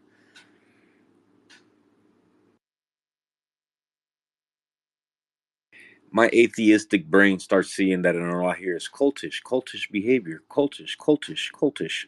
I'm sorry. No, that's fair, but I would suggest that cultish behavior emerges in many places. I'd say in many ways our politics right now is very cultish. Facts. Have you seen the wrestling people, the WWF people that love wrestling shit? But another thing is these people are human, so they're allowed to explore their world and post whatever they want, right? Yeah, you're allowed to, and I'm allowed to ridicule it too. Yeah, but I just don't like hold anyone up to a certain standard. Like to me, everyone's just another human I being. mean, you and I are one thing, but if we get fucking Sans Alessandro Grush, if Grush comes out tomorrow and starts talking about how the story of the guy getting raped by the female Sasquatch is true, now I got to start worrying about Grush. You understand what I'm saying? I would cry. Right. Missile, you feel me. I quit Twitter. You know what I'm saying? Like there's certain people that we have to hold to a higher standard because they are in a position where the position that they took demands that they are held to a different standard than you and me. Well, I Yeah. agree with that completely, but my question would be, what determines what is possible? Our conception of reality or reality itself? And to that end, I'd say reality is a lot stranger than we think. So, like, are we trying to get actual disclosure or a kind of disclosure that conforms to how we think the world should work? Because I think we can see that this shit's a lot stranger than, I mean, if you look at the physics of the crafts and stuff, there's stuff going on that doesn't jive well with how we think things are supposed to work. So, Did I anyone agree see with you. that? Did anyone see that video of that Chinese, what is it, a drone that goes through That shit is water? old. That shit is from 2000 something. People are Yeah, just now. Yeah, that and shit the is not. U.S. has a sub-launch jet-powered version of that Yeah, called the Cormorant drone. So there's way more impressive out there. So yeah, great point. yeah, But there's even like fancier stuff out there. yeah. But I was shit. What was I about to say? Fuck. I forgot what I was about to say. I was saying something about people being held to higher standards and shit like that. Yeah, I think you kind of got the gist across, right? Like it's one thing to be like Joe Schmo on Twitter, like y'all dog, look what I'm sharing on my timeline. But like when it's like you're supposed to go and like testify to Congress, and there's how many people out to like character assassinate you, right? Maybe optics matter, but we got some hands. QFOs new in the space, so we'll go to QFO and then we'll get to WoW.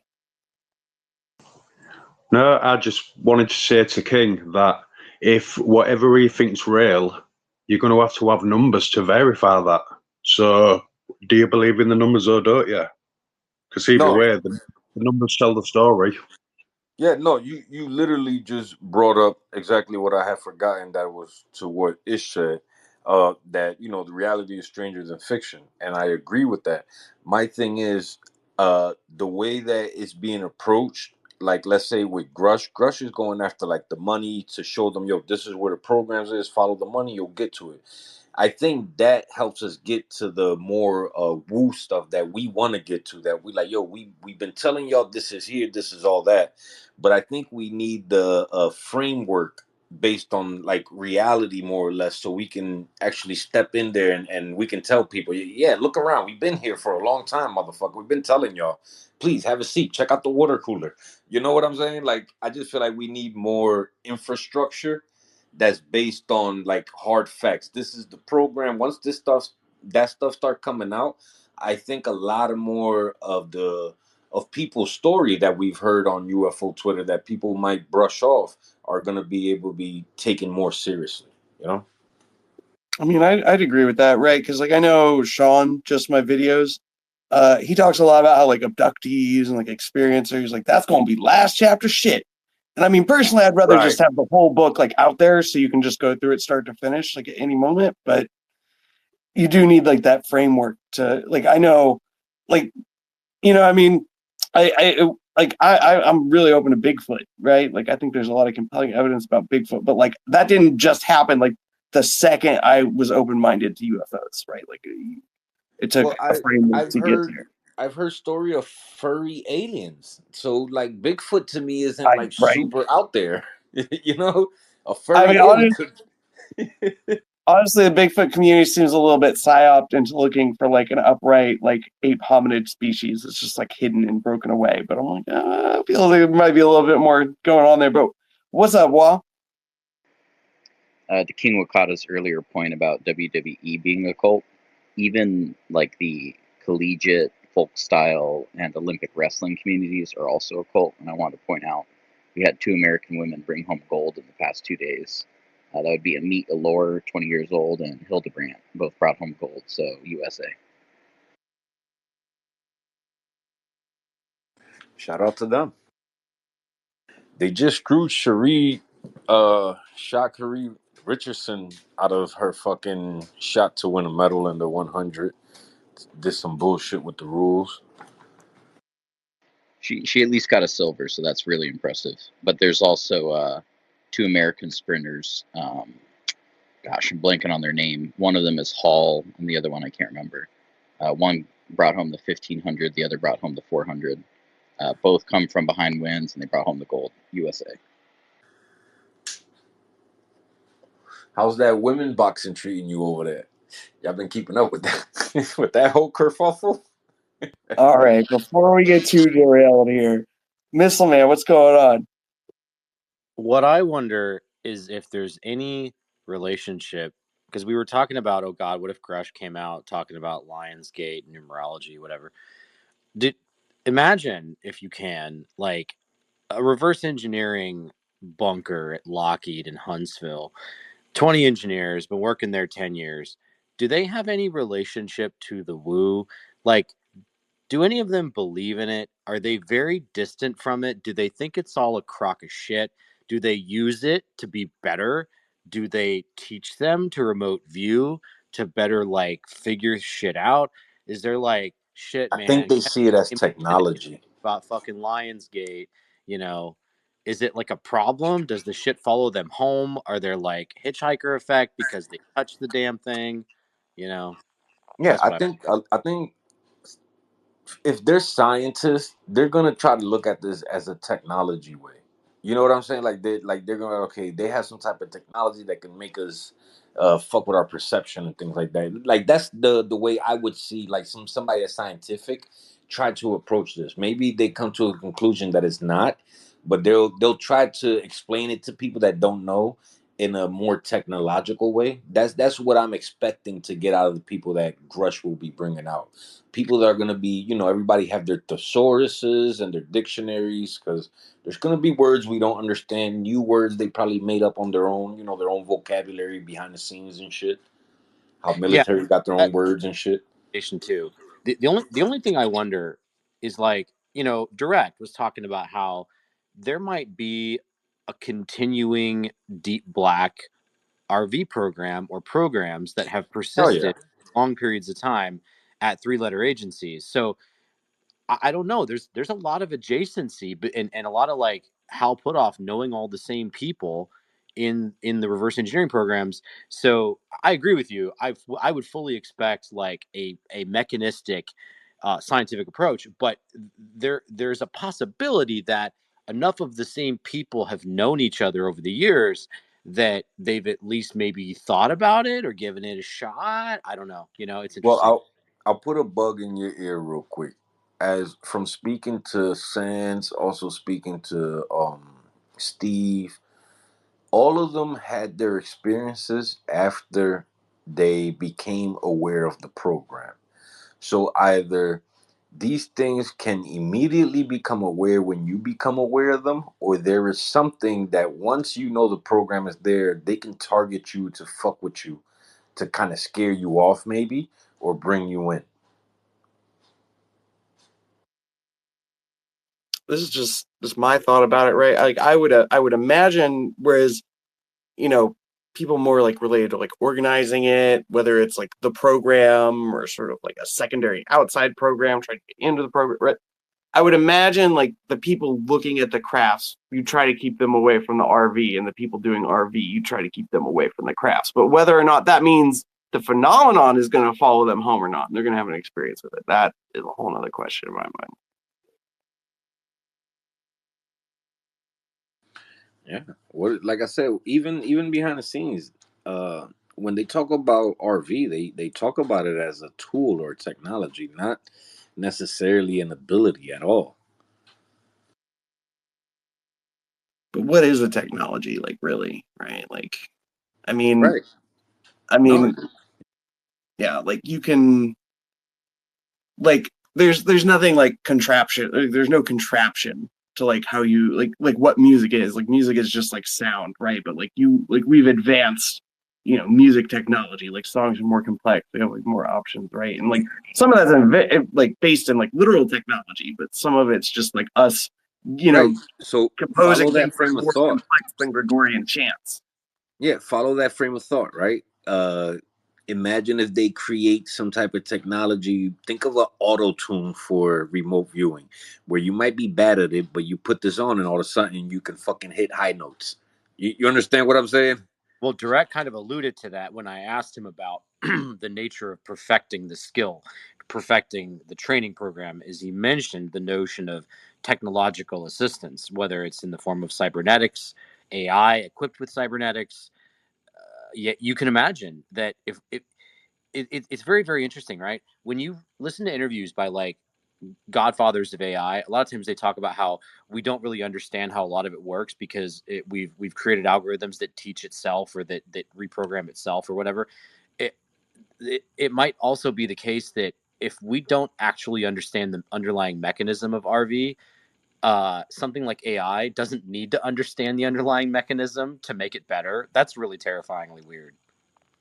I mean, listen, I'm just wondering how much would it cost to get me one of these people from Silicon Valley and to build me an AI. Hopefully, I can get somebody that might be down on his luck somewhere out here in Kennington. You know what I'm saying? And build my own AI without any strings and put that motherfucker to work to good use. Yeah, it was when he brought up the technology being associated with remote viewing. Perhaps I view it as, if the aliens are really engaging with remote viewing as an ability or something like that, and we learned it from them, or we started to like fumble with it because we saw them doing it. I see it as an inevitability that they would incorporate tech to it, and if you applied that to Elon Musk with a tinfoil hat on, it would be like, what the fuck is this guy doing with Neuralink? I mean, he's probably read into the program being a part of SpaceX, because if NASA sees shit, SpaceX sees shit, he's got to be read in, or maybe. What is he doing with Neuralink? Is that eventually like a remote viewing augment, tech? If this is an RPG, are you gonna, get Neuralink 1, 2, 3 in the future, and it gives you, some increased distance of remote viewing or more powerful, yada yada.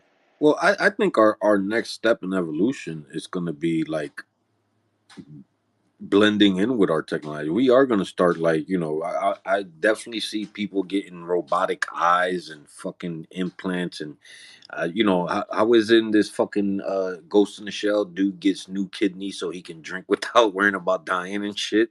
Like he gets some robotic ones. Like I see that in the future.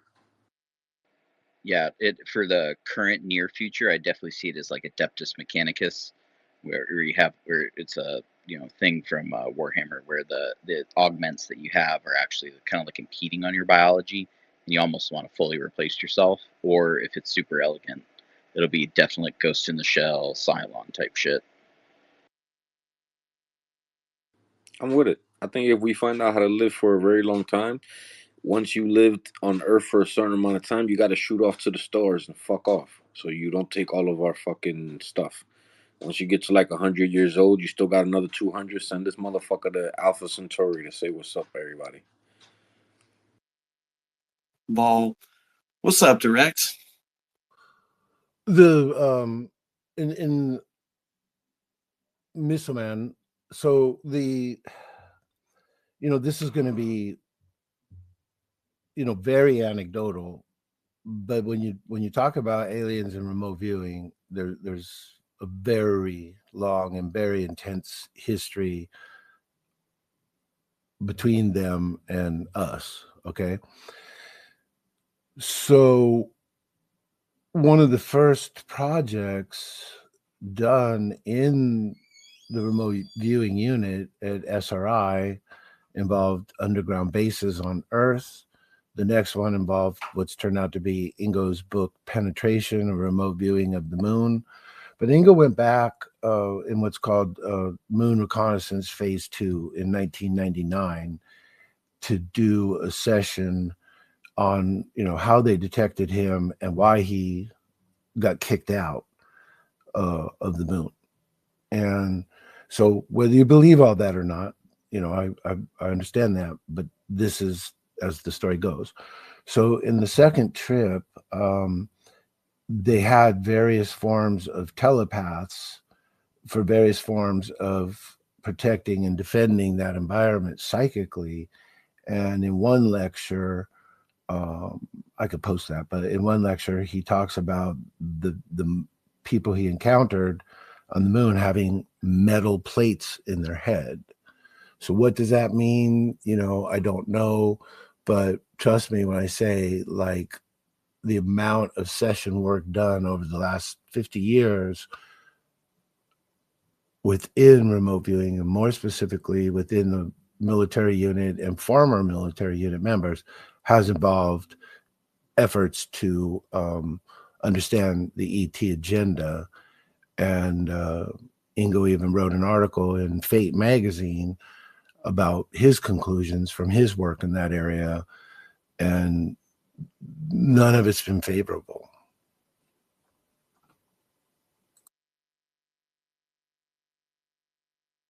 Polar, it's your turn. Go ahead, there, pal. Can I have a minute for a rant? Rant away. Rant till you rampaged. Okay. If you guys just would realize the amount of fucking resources you have Hello, available. is this thing on? Maybe. Direct, can you not hear Polar on a rampage? Question mark? Can you hear me? Okay. Well, he looks like he's recycling. Looks like he figured it out. Go ahead, Polar. Rampage away. Okay. So the amount of resources available, we're sitting here in the room, and not only here in the room, but on the whole fucking UFO Twitter. We have available so many magnificent human beings with so many fucking skills that it's mind-blowing the amount of resources available to us. And we could probably figure out all the shit that you're wondering about ourselves. It is absolutely possible because the abilities are present. There are a bunch of things present. We have knowledge base. We have, there's a fucking huge ton of resources available. But the problem here amongst ourselves is that we struggle with trusting one another to the extent that we're able to work together and achieve something, And this frustrates the living fuck out of me because with such a huge amount of bright, fantastic, absolutely mind-gobbling knowledgeable, okay, whatever, you got what I mean. People, present. It's crazy. We can definitely figure out all the things that we're wondering about, except for what the fuck's going on in the government. And I don't fucking care about what's going in the government, because what's going on between us is more important. So that's my rant, okay? Wow, I didn't actually know you could rant, so bravo. That was an excellent rant. We appreciate it, I believe. I don't want to speak for everyone. I do. I thought I liked it. Come on.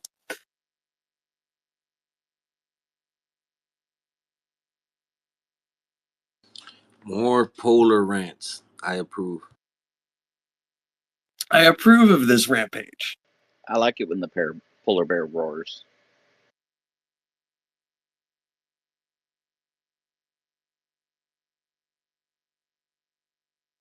Do I make you roarish, baby? All right, we do I have think Pavel up here. Pavel, are you with us? What's going on with you, Pavel? I sent you an invite because I hadn't heard from you in a while. What's going on, man? I'm here. How you guys doing? Doing good. I'm just enjoying that, like the first part of unemployment before it becomes a chore.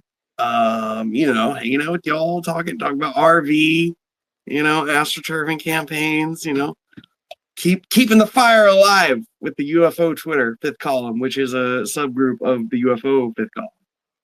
Something that Danny talked about yesterday was interesting to me that is related to this.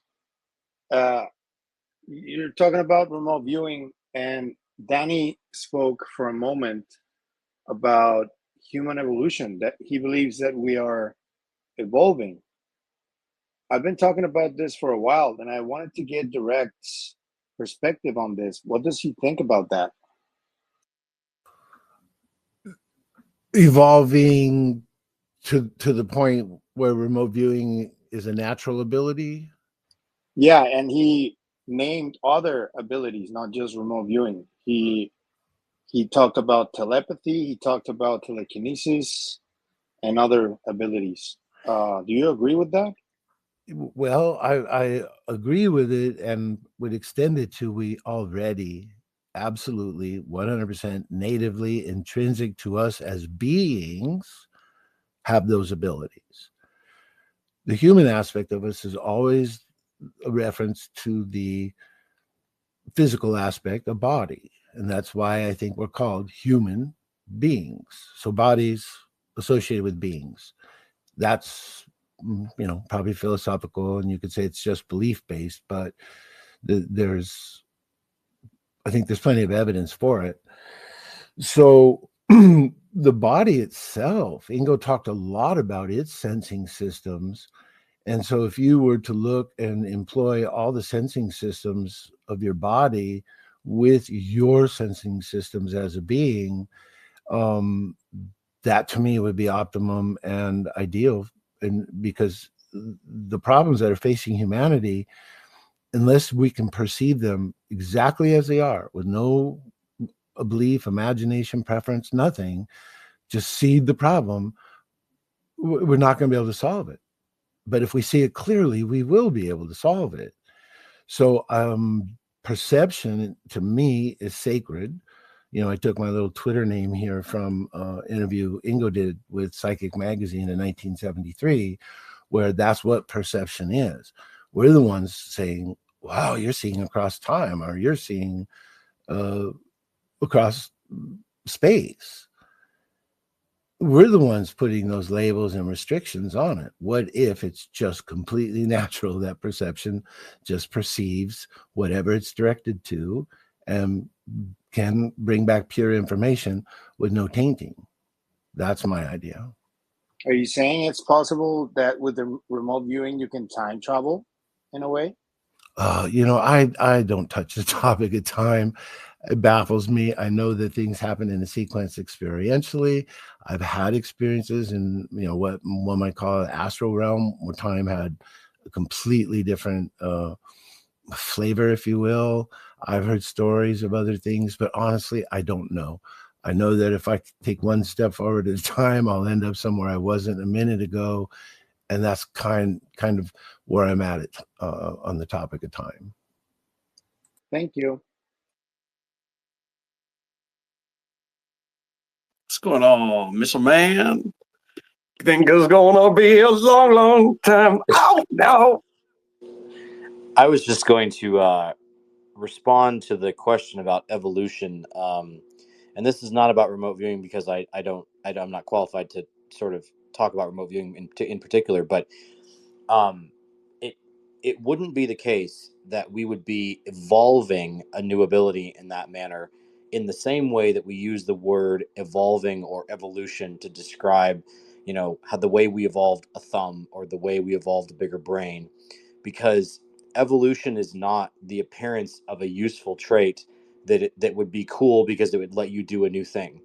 It's the appearance of a trait that will allow you to survive to make more babies that appeared randomly but the people that have it have more babies than the people who don't. And 10,000 years later, lots of people, if not all of the people, have that thing. It's a selective advantage that lets you make more children. That's what evolution is. It's not like, hey, it would be cool, we could swim faster if we had webbed fingers, and maybe someday the sea levels will rise and that will, help us or whatever. It's not a forward thinking, like this would help us be more advantaged or advanced. It's in direct response to an environmental challenge that part of the population doesn't flourish through, while the other part of the population with the trait does and makes more babies, just to clarify. And then kind of expanding on that point from my biology courses is that it's not a trait that develops in the lifespan of an organism. It could be something that, like, mutates in your nuts, and then that just happens to be the sperm that makes it. But usually it's not something you would that is witnessed in one single organism's lifetime definitionally. But yeah, it would be if you're developing your ability to remote view or anything related to psi. It would be you're developing it, not evolving it. But I was mentioning, I think earlier in a different space, that's the thought of the book Arthur C. Clarke, or by Arthur C. Clarke, called Childhood's End, is that, like, the first alien species to come into contact with us is psychic null. So they state at one point in the book to humans that, yeah, our species is just completely incapable of whatever you guys are experiencing. We're here to shepherd you guys in your evolution of these psychic abilities. And that's why the book's called Childhood's End, because at one point, after a couple hundred years of shepherding us and monitoring the earth, telling us what to do, and ushering in utopia, the human children start to evolve those psychic abilities, and they're kind of like autistic and not paying attention to the parents. They kind of just stare at a wall and play with toys or just kind of look at shit. They start floating into the sky, for some evolutionary transcendent purpose or something like that. That's where the book ends. But that's the whole thing in that book. But So if what do you we're think? dealing, What do you think Danny meant when he said evolution? Do you think he could have meant like the more general like sense of evolution, not the literal biological evolution? I mean, yeah, that's what my mind is. it's kind of splitting hairs. We were kind of given the definitional thing, like, hey, it's not evolution. It's not like we as a person is going to be like, oh, I unveiled it. It would have already been there innately, so it's kind of a definitional thing. Whereas if he's talking about 10, 20, 30, 100 years from now, yeah, it definitely could be evolution, especially if you're like fixating on it and something's going to drive rapid evolution. There's like certain things in the fossil record that point to certain stressors causing rapid evolution like that.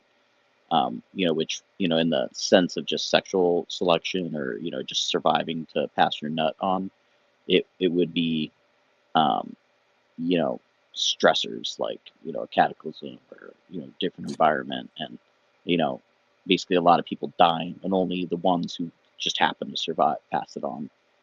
Darwin's finches, so to speak. And Danny may also have been speaking like colloquially, so like he may have been talking about like I can't believe I'm about to make this reference, but the fact that in Twilight, like the more vampires there were in town, the more like kids turned into werewolves because the magic compelled them because it sensed the need, right? So perhaps a person could argue that some other force is driving the development of that attribute, just not biological selective advantage, right? Yeah, and then the final thought is about the Childhood's End book is that you're developing psychic abilities in that, and you're being shepherded by a psychic null race in that situation. Whereas if the aliens are actually dealing with remote viewing, and we kind of learned from it from then, it would be a psychic, positive, capable race, and we just happen to witness it. And then we as people now are, perhaps this is the whole thing of the SRI, is that now we're Now, focusing on it to try and develop it based on what we saw their capabilities were, and it was innate within us. now, this whole conversation, right? I love where it's going and all that. What if, right? All of this, the ETs and all this that we believe we are coming in contact with, was here back then teaching us. We thought they were gods. What if the remnants of that of something we're calling right now the Nazca mummies? Because they look just like the Greys, and ain't nobody gonna tell me anything other than that.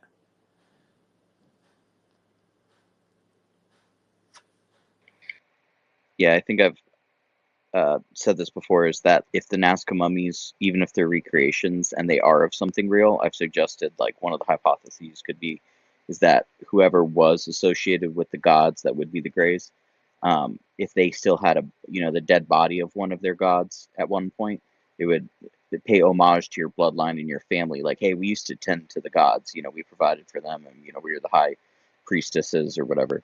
And then in that region, then people might also create reconstructions so that they also have that claim to fame of like, oh yeah, look, we also tended to the gods, we were their servants, and we were their most favored, that kind of deal. So that would be one of the explanations, even if some of them are reconstructed, and I just haven't seen the one that looks like, to me, super convincing and not like it's from human bones. Then that would be the one where you'd say that's the example of the alien shit. That's what they're not showing us, type of thinking.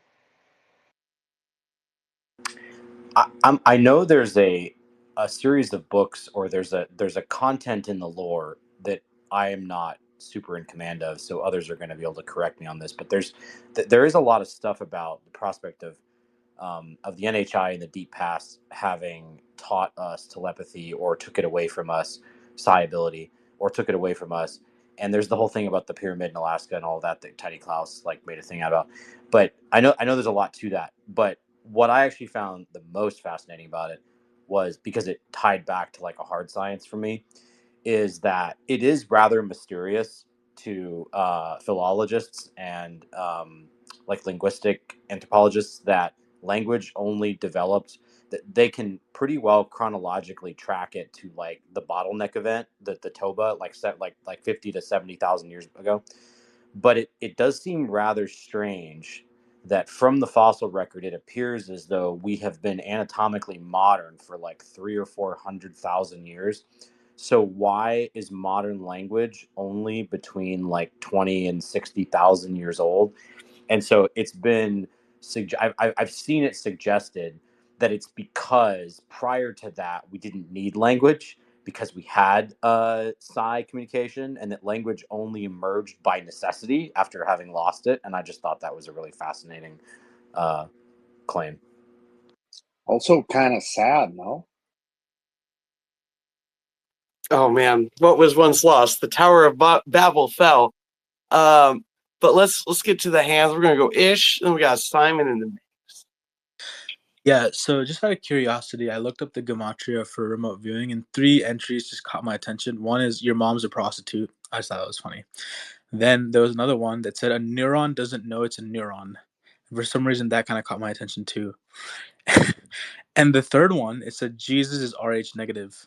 And that kind of caught my attention too. Now, speaking to the idea of genetics and all this kind of stuff, I've seen several things that lead me to think that there is something intriguing about Rh negative blood. I'm not entirely sure what, but there's something going on there, I think. And on the broader conversation you guys were having about evolution and such, you know, what I've come to kind of think is that our genetics has a lot more to say. There's a lot more there than meets the eye initially. But Miss Lemon was making a good point. It's not necessarily that it has to be like a evolutionary thing per se, but more like think in terms of epigenetics, right? That we have certain qualities and properties of our genes that develop and express themselves as a course of living. So it's like not locked in cement when you're born, but then certain maybe interference patterns with energy or certain thoughts, emotions, experiences, whatever, unlocks those latent abilities in genetics that were always there, but are emergent as as per how you're living your life. I think that's an important thing to consider as well. And the final thing I want to say, Direct made a very good point about perception. Perception is huge. And because perception is so huge, perception management is also a big deal that we need to keep in mind, especially tying it into the idea of epigenetics and what could be hidden from us just because we're not willing to look. And so to that end, I want to plug this in. I'm not making this political or anything, but it's just funny. Science Bob, and this isn't to throw shade on him at all, but he made this post about JD Vance talked to invited crowds of a dozen or so. This was spontaneous, and he linked this image right here. I want you to just take 2 seconds to click on the image and zoom in. Like how it isn't immediately obvious that this is AI, it blows my mind, especially from someone who calls himself Science Bob. But like Jesus Christ, like look at that image. Look at the screens on those cameras, okay? It looks like one lady's FaceTiming her dog, apparently, while acting like she's like videoing. Another person has their phone pointed at the back of someone's head, and all you see is a blue sky. Like that is so clearly an AI image. And I'm not doing this to throw shade at him personally, but I'm just saying we're entering a space now because of technology and AI and the systems of information control. You know, perception is important, but so is perception management. So I just want to highlight that issue of like how tricky these things can be. On the point of epigenetic changes, how that's mediated, like at the molecular level, is you have methylation sites, which is just an extra carbon being added to the DNA backbone that's usually coiled up tight and not accessible.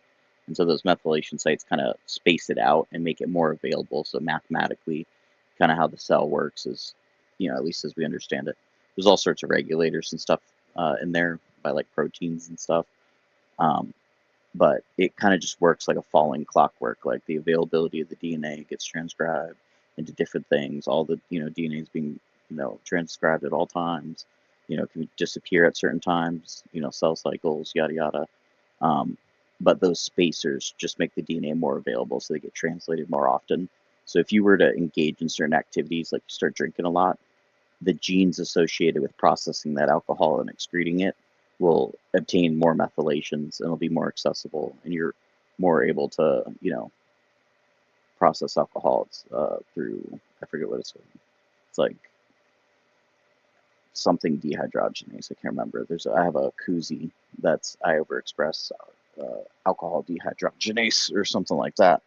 But that's what epigenetic changes are. It's the methylation site. So it seems like evolution, but that's why they eventually came up with the words epigenetic changes and the mechanism behind it, so that they could describe what looked like evolution in like an organism's lifetime. So, Wabos, do you think Danny Sheehan, constitutional lawyer, knows the technical difference that you just described? No, that's why I think you definitely get kind of the terms where people might hear it and they'll be like, "We're not evolving," and stuff like that. And so it probably bothers other people, but I always try and understand like the perspective of the speaker, the audience, all that kind of stuff. So no, I don't think he should and would make the distinction. Guys, I'm going to sleep. Have a good night. Au revoir, Pavel. It's good to see you. Enjoy your night. Simon, what's going on? You had your hand up. Well, you guys gave me enough time that the point that I thought was going to be really profound was actually just the plot of the movie Arrival, where language can affect the way that we think. But I've often thought about the fact that there are languages that don't have certain tenses, like the past imperfect, where we often will say something like, how or what would have happened if I had done this. Like there are languages where that just thinking like that and talking like that just wouldn't make sense to the person you were talking to, because they would say, no, I didn't do that. And maybe that would be better, because then we would lose the whole alt history movement. But I think that it's important to consider the software that we have running on our pretty cool brain hardware, and that it might not take a lot of examples, or it might just be something small that works with our current way of thinking that can enhance it, and maybe that would even help with remote viewing. I got no idea on that front, but it's something I think about a lot. I wanted to get your guys' opinion on it too. Can our software be upgraded even if our hardware can't?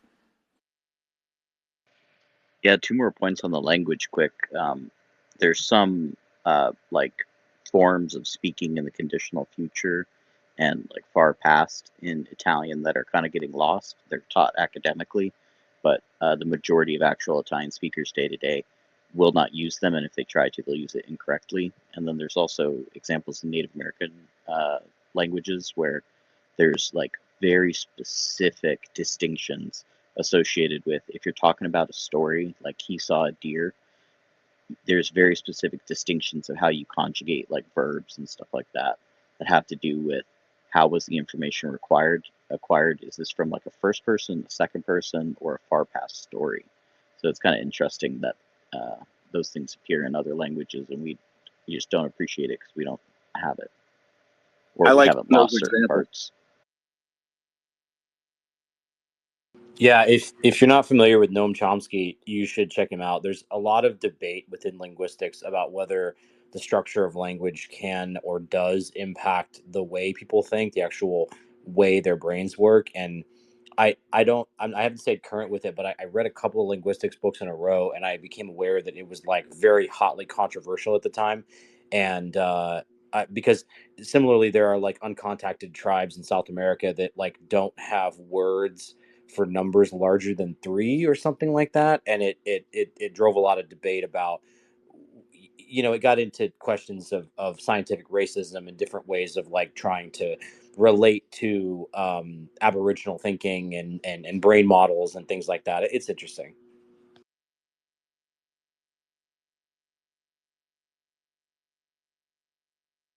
What's up, Grider? Get in there. Go on. Where did direct perception go? Did he leave already? Oh. Yeah, he said he was going to sleep. He sent me a DM, so he's going to I was sleep. gonna see if maybe he would give like personal lessons, like if he offers that or something, and then do like a where I document every single day that I like have a lesson with him, or my process, and see like if I can like hone my skills, which are right now at probably negative 500, negative like negative as far low as you can get on the polarity on like the on the low end. So I mean, I'd be like the blanket slate starting with this, and see if I can make any improvement. Drink a cup of coffee and take a nap. So take an Adderall, and if I understand correctly, like he does train people like as a service. Like, because I remember one time, like there was somebody like very skeptical of him, and he like offered to like give them like some free initial lessons. Dude, like I'll give you free lessons. I'm very, very skeptical too. Like, I mean, I also have that kind of block. I mean, I guess that would be considered like a roadblock or like a mental block, where I'm absolutely skeptical. So maybe I can use that to get free lessons. That's amazing. That's a great tip, non-cred. Yeah, I'm super skeptical. You know what? I don't believe anything that the guy says. He'll probably give me a year's worth of free lessons. Oh, I'm gonna turn up the dude. That's great, man. Thank you for that tip. I've done it, and I don't believe it. You know what I'm very interested in, which I have asked before, and I forgot to ask it while he was here, is the effect of drug-assisted training on RV. And I remember we were in a conversation more about like adversarial RV or hostile RV, and the notion of vulnerability and attacks and things like that. And I remember that I was told, I don't remember who it was, the conversation, but that essentially if you try to enhance your RV or even just your life with psychedelics, there was an argument being made that they make you more vulnerable.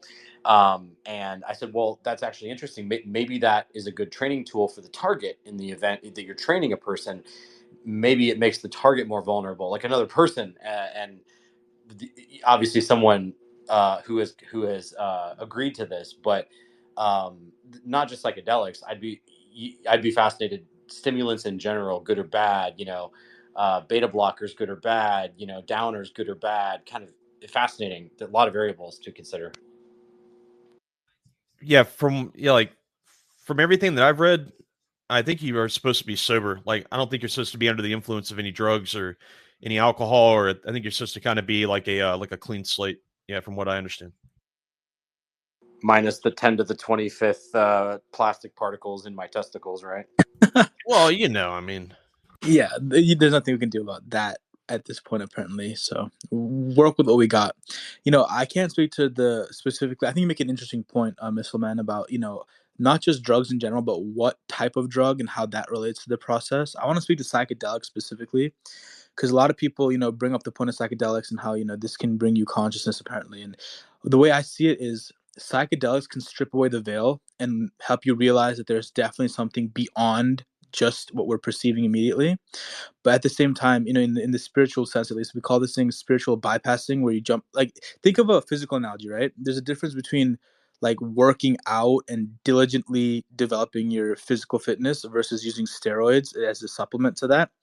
And in the sense that it's not just about physically lifting and it's about the process itself, the mental discipline and the integrity and the commitment that's also required to bring about that physical change. When you bypass that, I think there's some important lessons and insights that are lost in that process of trying to jump ahead of the curve. And really, it's about the process itself and understanding the process, and not just getting from negative polarity, like my boy Grader just described, to remote viewing the far side of the moon. It's not about the destination, it's about the journey and the process itself, where you get the things that help you make sense of what you gain at the destination that makes sense. So that's why I would personally say that the best route forward is through meditative contemplation and deeply understanding yourself, and understanding yourself really, instead of trying to use drugs to kind of bypass that. I think that's very dangerous. You guys think like gas station Mel enhancement pills are probably okay, right? I mean, I'm asking for a friend in the DMs to just DM me. He wanted me to ask. It's probably okay, right? Good. Yeah. All right. Who needs the FDA? Oh boy, lots of hands. And I looked away for a minute. So does anyone want to volunteer to be the first to be sacrificed? So about the drug part, if it is used and has some like psi-related things, if you ever read about DMT or heard the Joe Rogan Experience, it sounds pretty crazy. People smoke it, and then they feel like they might trip for 15 minutes or something like that. There's some studies going on in, I think, the UK, Basel, Switzerland, and maybe the US, where they're doing IV drips of DMT so that they can keep people in the experience for hours and try and document, or quote unquote map the DMT realm, or just try and find commonalities. So that's kind of a spooky thing. Sounds kind of scary, but if they come away with something, it sounds pretty scary. But it could be interesting, because people talk about entities and machine elves and crazy geometric patterns and stuff like that. So who knows? Can I unscarify that real quick and share? I don't know if this is true or not, but someone once shared a story here on X about a DMT trip his friend had. Listen to this. He described that after he took the DMT, he was gasping for air. He couldn't breathe. He felt like he was suffocating. A little machine elf that zipped across the room and then farted in his face and said, "There's your air," and then zipped away. And I just thought that was so fucking funny. Yeah, there's also one, I think, Ari Shafir. I can't remember if it was some other drug or DMT, but he was like on the Joe Rogan Experience, where they were talking about, an experience they had before, but he smoked DMT and then was like laying on the ground. And I think it might have been on the show, but he said that during that trip, he felt like he spent like, first of all, he's gasping for air, and then he found out he was underwater, and then he lived like in this underwater world with a family and a wife and kids, and like he lived like 20 years or 40 years down there, and then all of a sudden, at one point, like, he wakes up and like, comes back and he's like, oh shit, I'm in the, the Joe Rogan Experience room or something like that. He played. And I can't remember if that's specifically the That Ari was Shafir story. Ari. Yeah, that was Ari Shafir, and that Yeah. wasn't during a podcast. That was they were Just partying. They were like just kind of hanging out in the studio, and somebody pulled the DMT out, and I think two of the Yep. guys actually did it. Yeah, and then I think somebody's also mentioned that might be like a creepypasta online, which is like where you make a story that's super spooky but fun to read. I think It's like a specific genre called creepypasta. Yeah, so I mean, here's like, a fun story. So I was tripping on acid way up in the White Mountains, like up in New Hampshire. This was back in like 2006, after I graduated high school up there. And I was living in Vermont, as a hippie, and, not very proud of it. But anyways, was tripping in, with a bunch of people, and we were hiking up in the White Mountains, and I was kind of leaning against this tree. And when you're tripping on acid, it's like everything kind of moves, like everything with a texture, just kind of like vibrates and kind of moves, back, and it just kind of swirls. And I was leaning against this tree, and I was like, damn, this tree is really moving. I was like, man, I'm having the best time of my life. And then like a buddy of mine came over, and he's like, that those are ants, right? And I was like, what are you talking about? I'm like, no, that's a tree. It's just moving. It was like, no, there were ants. Like thousands of ants were on this tree, and I was leaning against it, and the ants were like getting on my arm. And I just thought it was like, oh, the fun colors and swirls. And yeah, and then I ran right and jumped into a river, so just be careful when you're on psychedelics. know yourself and your environment. Polar, what's up? You got your hand back up. You came back up here. What's going on? Yeah, on the subject of adding drug-related assistance to remote viewing, why the hell would you add more distortion when people already struggling with making heads or tails of what they're perceiving? It's like no, and no. However, in a therapeutic setting, trying to augment your brain towards handling the data or deciphering the data in a better way, I would probably guess that they developed a program or at least a method of it using psilocybin to open up new neural pathways and then train to work around a few of those obstructions we have in our head, so that kind of dampens the perception a bit. So yeah, that's my Yeah, thought on it. Yeah, that I think that is related to Terence McKenna's stoned ape theory, where essentially the hypothesis goes that psilocybin mushrooms grow on cow dung, and or large mammal dung, and that would be present on African savanna in our early evolution, and that psilocybin mushrooms also occur there. So it's something like the stoned ape theory is, apes come out of the jungle on the savanna, start flipping over poop, find the mushrooms, eat them, and then there's an acute phase of accelerated evolution having to do with brain development and yada yada. Because if you've ever done shrooms, you feel like you're getting a lot of information. You feel smarter. Colors are really vivid, and there's implications that maybe that's how the human brain developed. It was just kind of tripping out your vision, making you think more, and somehow drove an acceleration in the human brain size. So yeah, Terence McKenna's stoned ape theory.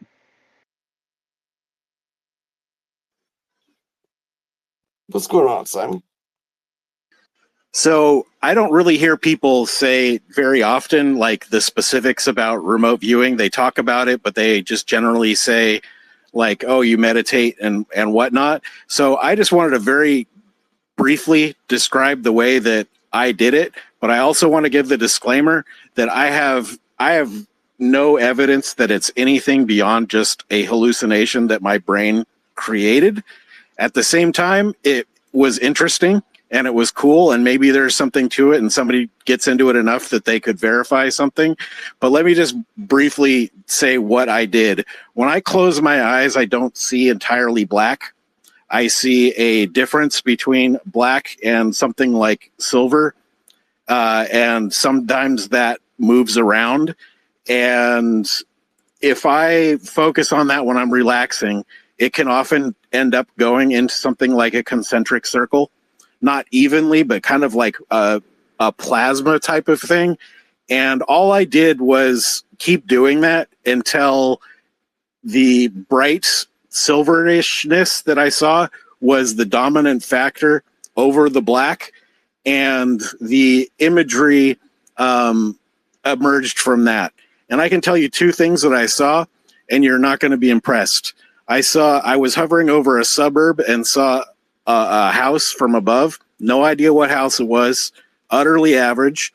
And once I was in the desert at road level, looking at the wheel of a school bus. And that's it. That's as good as my remote viewing gets. So I just wanted to throw that out there, that was my experience going with it. Maybe I'll develop it somewhat more in later life. But since I don't hear people talking about how they actually achieve remote viewing very often, I just wanted to throw that out there in case that helps anyone. Thanks. Yeah, Dude, I would be more than happy to talk to you, man. There's plenty about remote viewing that I can discuss with you, and you can catch how to do it better. Just want a quick comment on the traveling along the silver thread, as some of us call it, what you described there. Not necessarily how I experience remote viewing, but it's very, very fascinating what you're saying there, and I think you're tapped into a part of you that you should kind of at least try to engage in a bit more, see if you can develop it. 9 years. I had a vision of me not messing with it anymore for about 9 more years. So I was 54, sitting in a big comfy chair, and then I was ready to do it again. So I'll definitely do it again sometime in the future. Yeah, but isn't that funny? Isn't that very interesting that we get so easily scared of our own ability to do something out of the extraordinary? That is so fascinating to me. Just small, simple things, and we get like all jumpy and all cooped up in like, what is this? Why am I different from all the other ones? When basically you are not different. It's just that we all react the same fucking way. And I'm gonna stop there before I go on a rant. Well, it wasn't the remote viewing that scared me. It was the blind astral projection leaving my body that kind of scared the shit out of me. And I was like, nope, not doing that. I get that can be scary, yes. But again, not necessarily doing it alone is also a good thing, you know. Yeah, just bring your dog with you into the astral.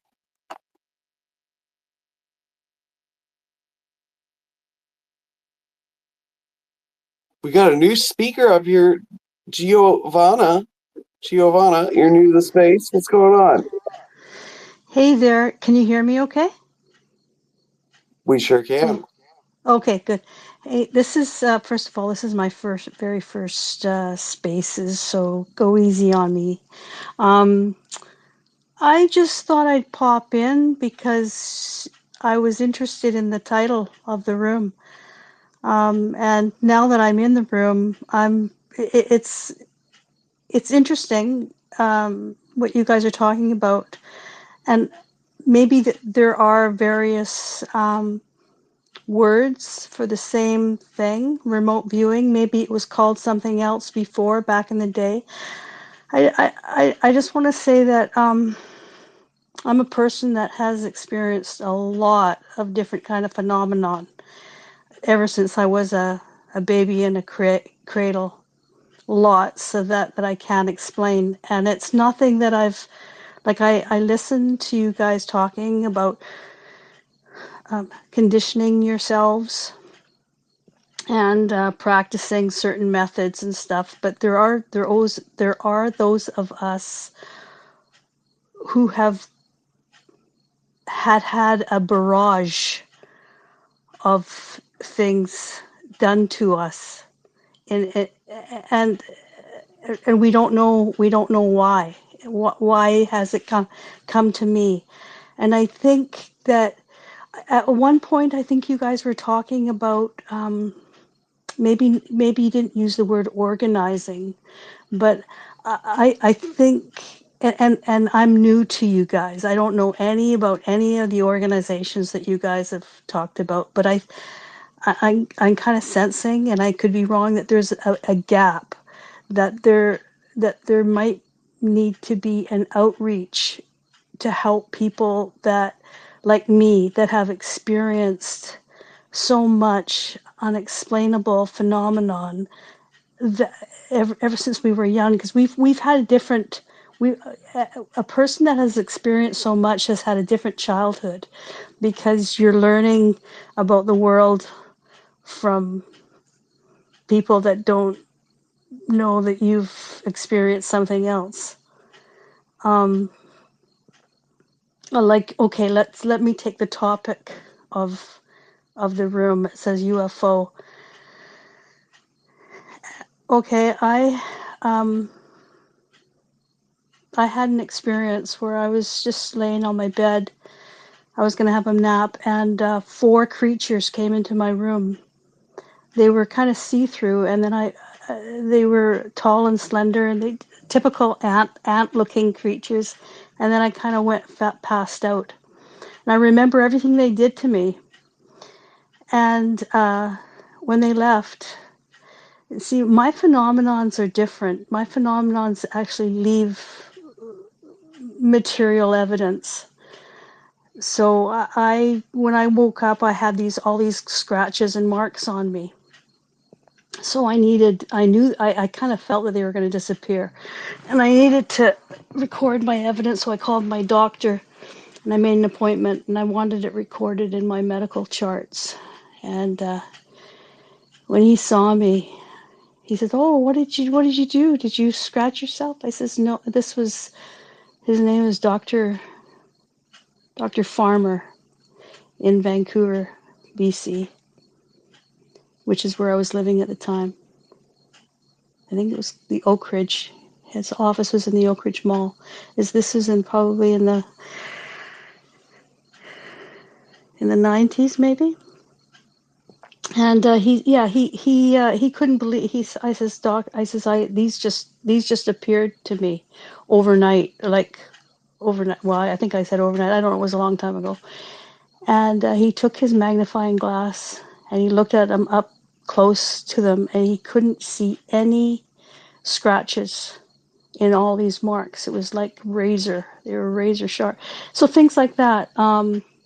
I've had phantom appearances because I was a bit of a lost child in my youth. So I wandered around, and I had a phantom appear to me and literally pushed me out of the forest that I was living in a cabin. Didn't know where I was going, and then I made my way out of there. That's a big long story. I don't want to get into it, but I went back there the next day, and there were shotgun shells all over the place. So lots of protective stuff, and so there. And I don't feel like I have to prove anything because it's ongoing, but I still feel like there's nowhere for us to go.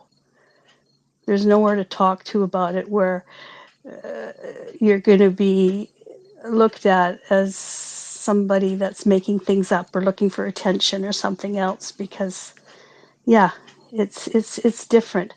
And another thing, when you guys are also talking about frequencies. I'm a believer in that. I think I attracted those entities because at the time I was in my youth, I was interested in high magic, and I was involved with doing a lot of magical stuff. So you're involved with frequencies in that because you're involved with sigils and working with groups and the energy there. And when you're first learning that kind of stuff, you're not good. And I really believe that I was cast my circle, and I was sloppy, and I think that's what how I attracted that energy, is that the energy that I attracted it myself. So I take full responsibility for what I've done that time. Yeah, so I just wanted to put that out there, that there's some of us that it's just so common that that when you go into a room or a space where people are talking about it, sometimes a person that has experienced so much steps back into the shadows because it comes so easy that and natural, and you don't want to come off, because within the conversation that I hear animosity between people sometimes, and the proof that's needed, and sometimes it's hard to know where to jump in, because I think some of us are on a different level with it, with the in terms of phenomenon. I think that's all I've got to say. But thanks a lot for listening. Well, yeah, thanks for coming and talking. I'm glad this room didn't feel too hostile for you. No, it didn't at all. I mean, I've definitely been a part of the hostility and hostile rooms both in my time here, but that's my shtick. That's a whole other thing. I don't know if you know, there's UFO experiencer spaces. Those are real good places to like go and talk. They have them a couple times a week, usually in the evening. I'll check that out. Thanks a lot. Yeah, I might. You might need to find the right accounts to get pointed the right way with the way like Space's discoverability is. But just so you know, your mic's hot, so when I'm talking, there's like an echo. Oh, bad. Oh, no, you're fine. Oh. Okay, I'll know next time. No, like you just kind of gotta like turn the mic on and off like as you use it. Sometimes, depending on your audio setup.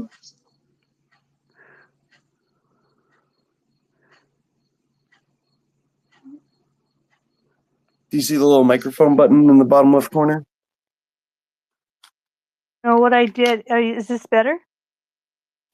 Oh, I mean, like the audio quality is fine. It's just like in between talking, like you gotta kind of like mute and unmute yourself. Otherwise, sometimes there's like an echo. Goodness, I'm so sorry about that. Oh no, you're totally fine. Like you Oh, said, it's your first time speaking. Like we'll teach you how to put stuff in the nest later. Like it's all good. Okay.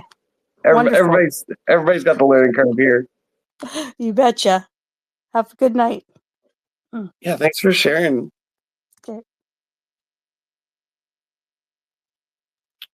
Well, does anybody else have anything to add, or are we winding down here, folks? Does anyone have any particular topics they want to delve into?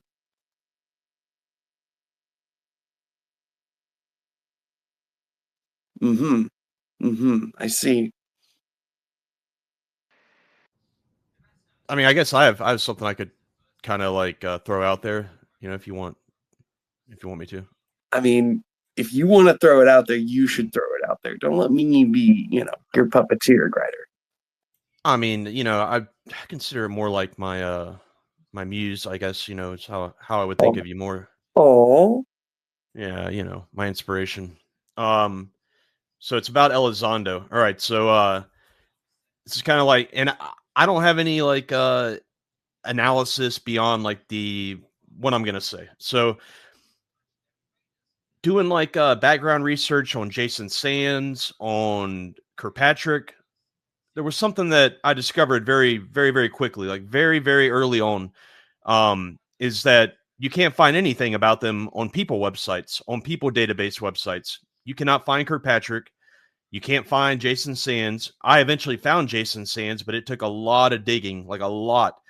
So what that tells me is that there's a government, policy, or there's a program that they do, in the intelligence community when people are maybe onboarding with like a new agency, or maybe just something that they do on like an annual basis. Maybe I mean, I don't know how they do it, but it's very, very clear that there's some type of program or some type of policy in effect that they direct their employees within the intelligence community. Because I know Jason Sands, he was PSYOPs in the Air Force, excuse me. And then when he got out, he's been a contractor, but he was a contractor, from what I understand, in the intelligence community, or at least, because he worked for Booz Allen Hamilton, and then I think he worked for Leidos, and then whoever he's working for now. But Booz Allen Hamilton is directly connected to the intelligence community. So it's the same neighborhood. But the bottom line is, the point that I'm making is that you can't find these guys on any people database websites at all. Try it. Like, go on and try. Try to find an address. Try to find anything, phone number. You can't. But yet, Lou Elizondo, you can find everything about him going back 20 fucking years, on every people website. So it's like, what does that tell us? It tells us something, right? Or it should, maybe. Like, mean, there's a could it be difference that there. he's like a burned player? Like he's been burnt, like he got burned. Like, are they trying to burn him out, or basically they're not offering him any amnesty, and they're trying to put his shit out there to get the Manny 503s of the world to make documentaries. Maybe. I mean, I don't know, but there's definitely a distinction there. It definitely tells us that Lou Elizondo is not like Kirkpatrick and Jason Sands, because that's like, I mean, that's what it tells me. But I'm open to any interpretation. But those are, like that's something that has been kind of like, that I've been kind of thinking about for the past week or so, and I just can't come up with any reasonable explanation besides, I mean, I don't know. What do you guys I've run think? into the same roadblocks trying to locate a paper trail for two physicists named Jose Vargas and Douglas Torr that worked with Dr. Ning Lee at University of Alabama, Huntsville, and then founded their own anti-gravity research company. And similarly, they're extremely hard to find. I'm not sure if either of them are still alive. At one point, Dr. Torr had a website, a WordPress, that I found that went dark and has like password protected now. And I just recently found a website that turns out is Dr. Vargas's, and has emails links to the book. You couldn't. It took some figuring out to figure out it belonged to him, though. It wasn't made obvious. Like, he didn't want it to be obvious. Really interesting, but yeah, very hard to find.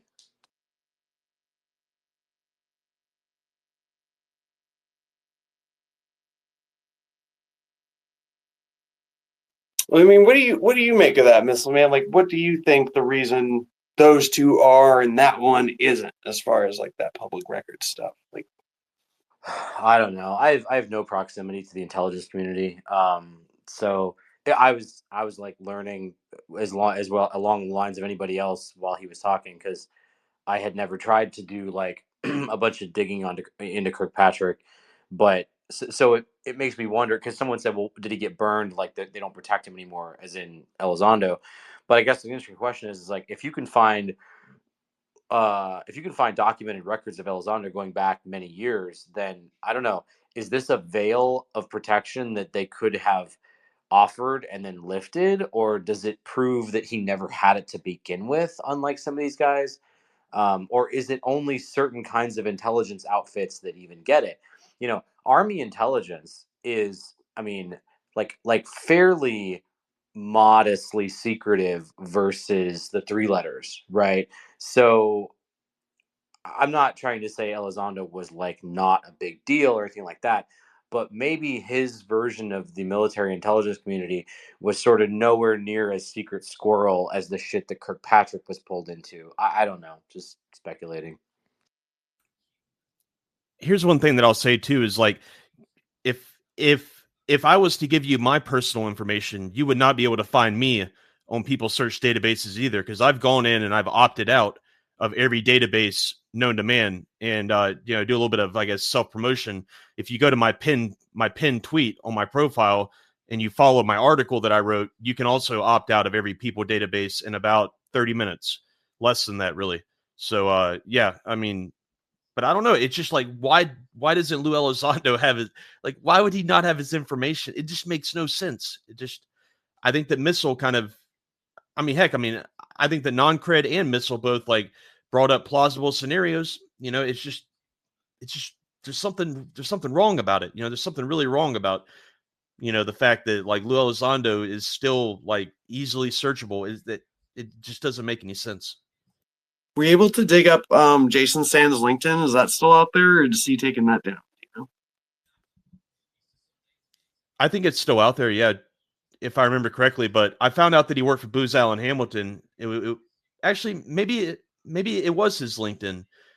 I can't remember, but like, you can't find an address. Not that I recommend anybody doxing anybody, but these guys are public. It's, I don't know, it's kind of a gray area, I guess. Like public, public. Consider a public figure, maybe. I guess I don't know how. Well, yeah, you wanna I've go certainly for it. never seen you give anyone's address out. Some others. Well, I mean, I'm just saying, like, would you consider Manny 503, who I consider to be one of my favorite people on UFO Twitter. Like, I think nothing gets better than like some research by Manny, but would you consider what Manny did in his documentary to be crossing the line with Who's Lou?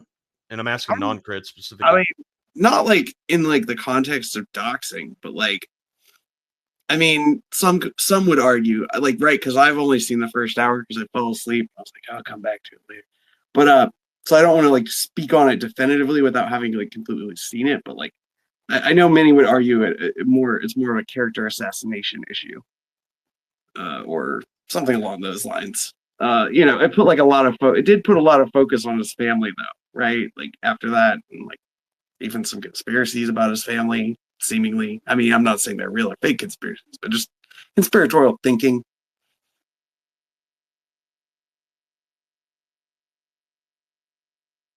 It's a slippery slope, man. I know. Like, I agree, and I'm kind of personally biased because, like I said, Manny's like one of my favorite people, like on UFO Twitter. I mean, like I actually look up to him, as far as like the research that he does. So like, it's really hard for me to kind of make a judgment call on this, but I don't know. It's just a question, But I guess another question would be: has Lou Elizondo really like worked in the intelligence community? I know it's a question that's been asked before, and I mean, of course, there's plenty of evidence. Like, there's the letter from Harry Reid confirming, there's so much. But this is such like a I don't know. It's just such a sticking point for me that I just really am having trouble kind of processing it.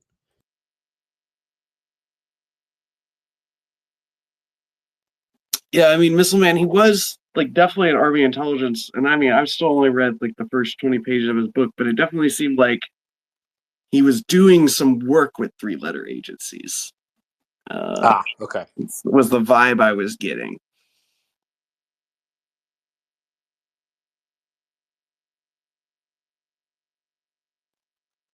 I don't know. That's where my mind goes, though. That it's like, in some way, his like personal information has been made more accessible to enable critics,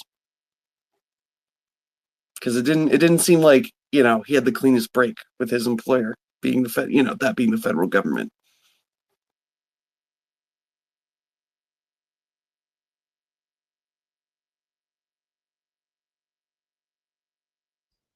All right, guys, I got to go walk my dog. So thanks, Non-Cred, for hosting, and everybody, you guys have a good day. Give them pets for me, Grider.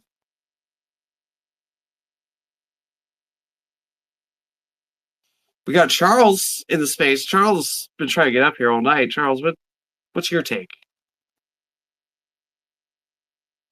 Hello, Best Charles. Hi, Commander. Come again?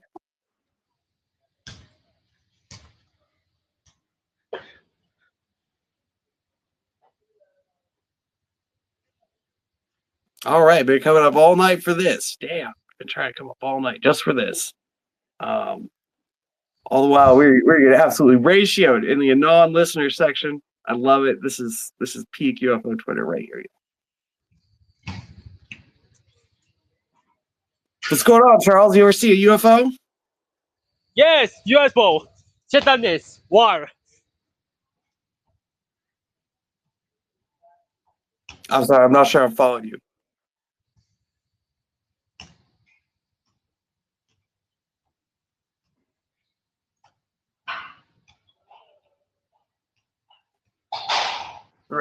Thrilling, Charles. Thrilling. Thank you. What's that clanging, Charles? Thank you. Hi. Under and war UFO and Satanist and spaceship. Commander. Under more. Commander base. Thank you.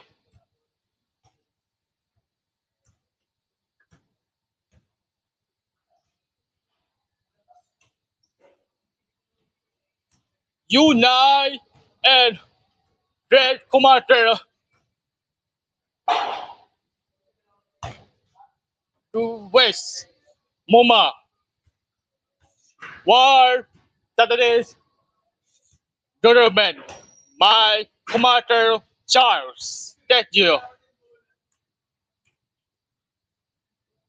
And with that, folks, I think we're gonna go ahead and end the space. In the space, I feel everyone drifting towards their beds, or maybe they're waking up for their day. Depends on where you are.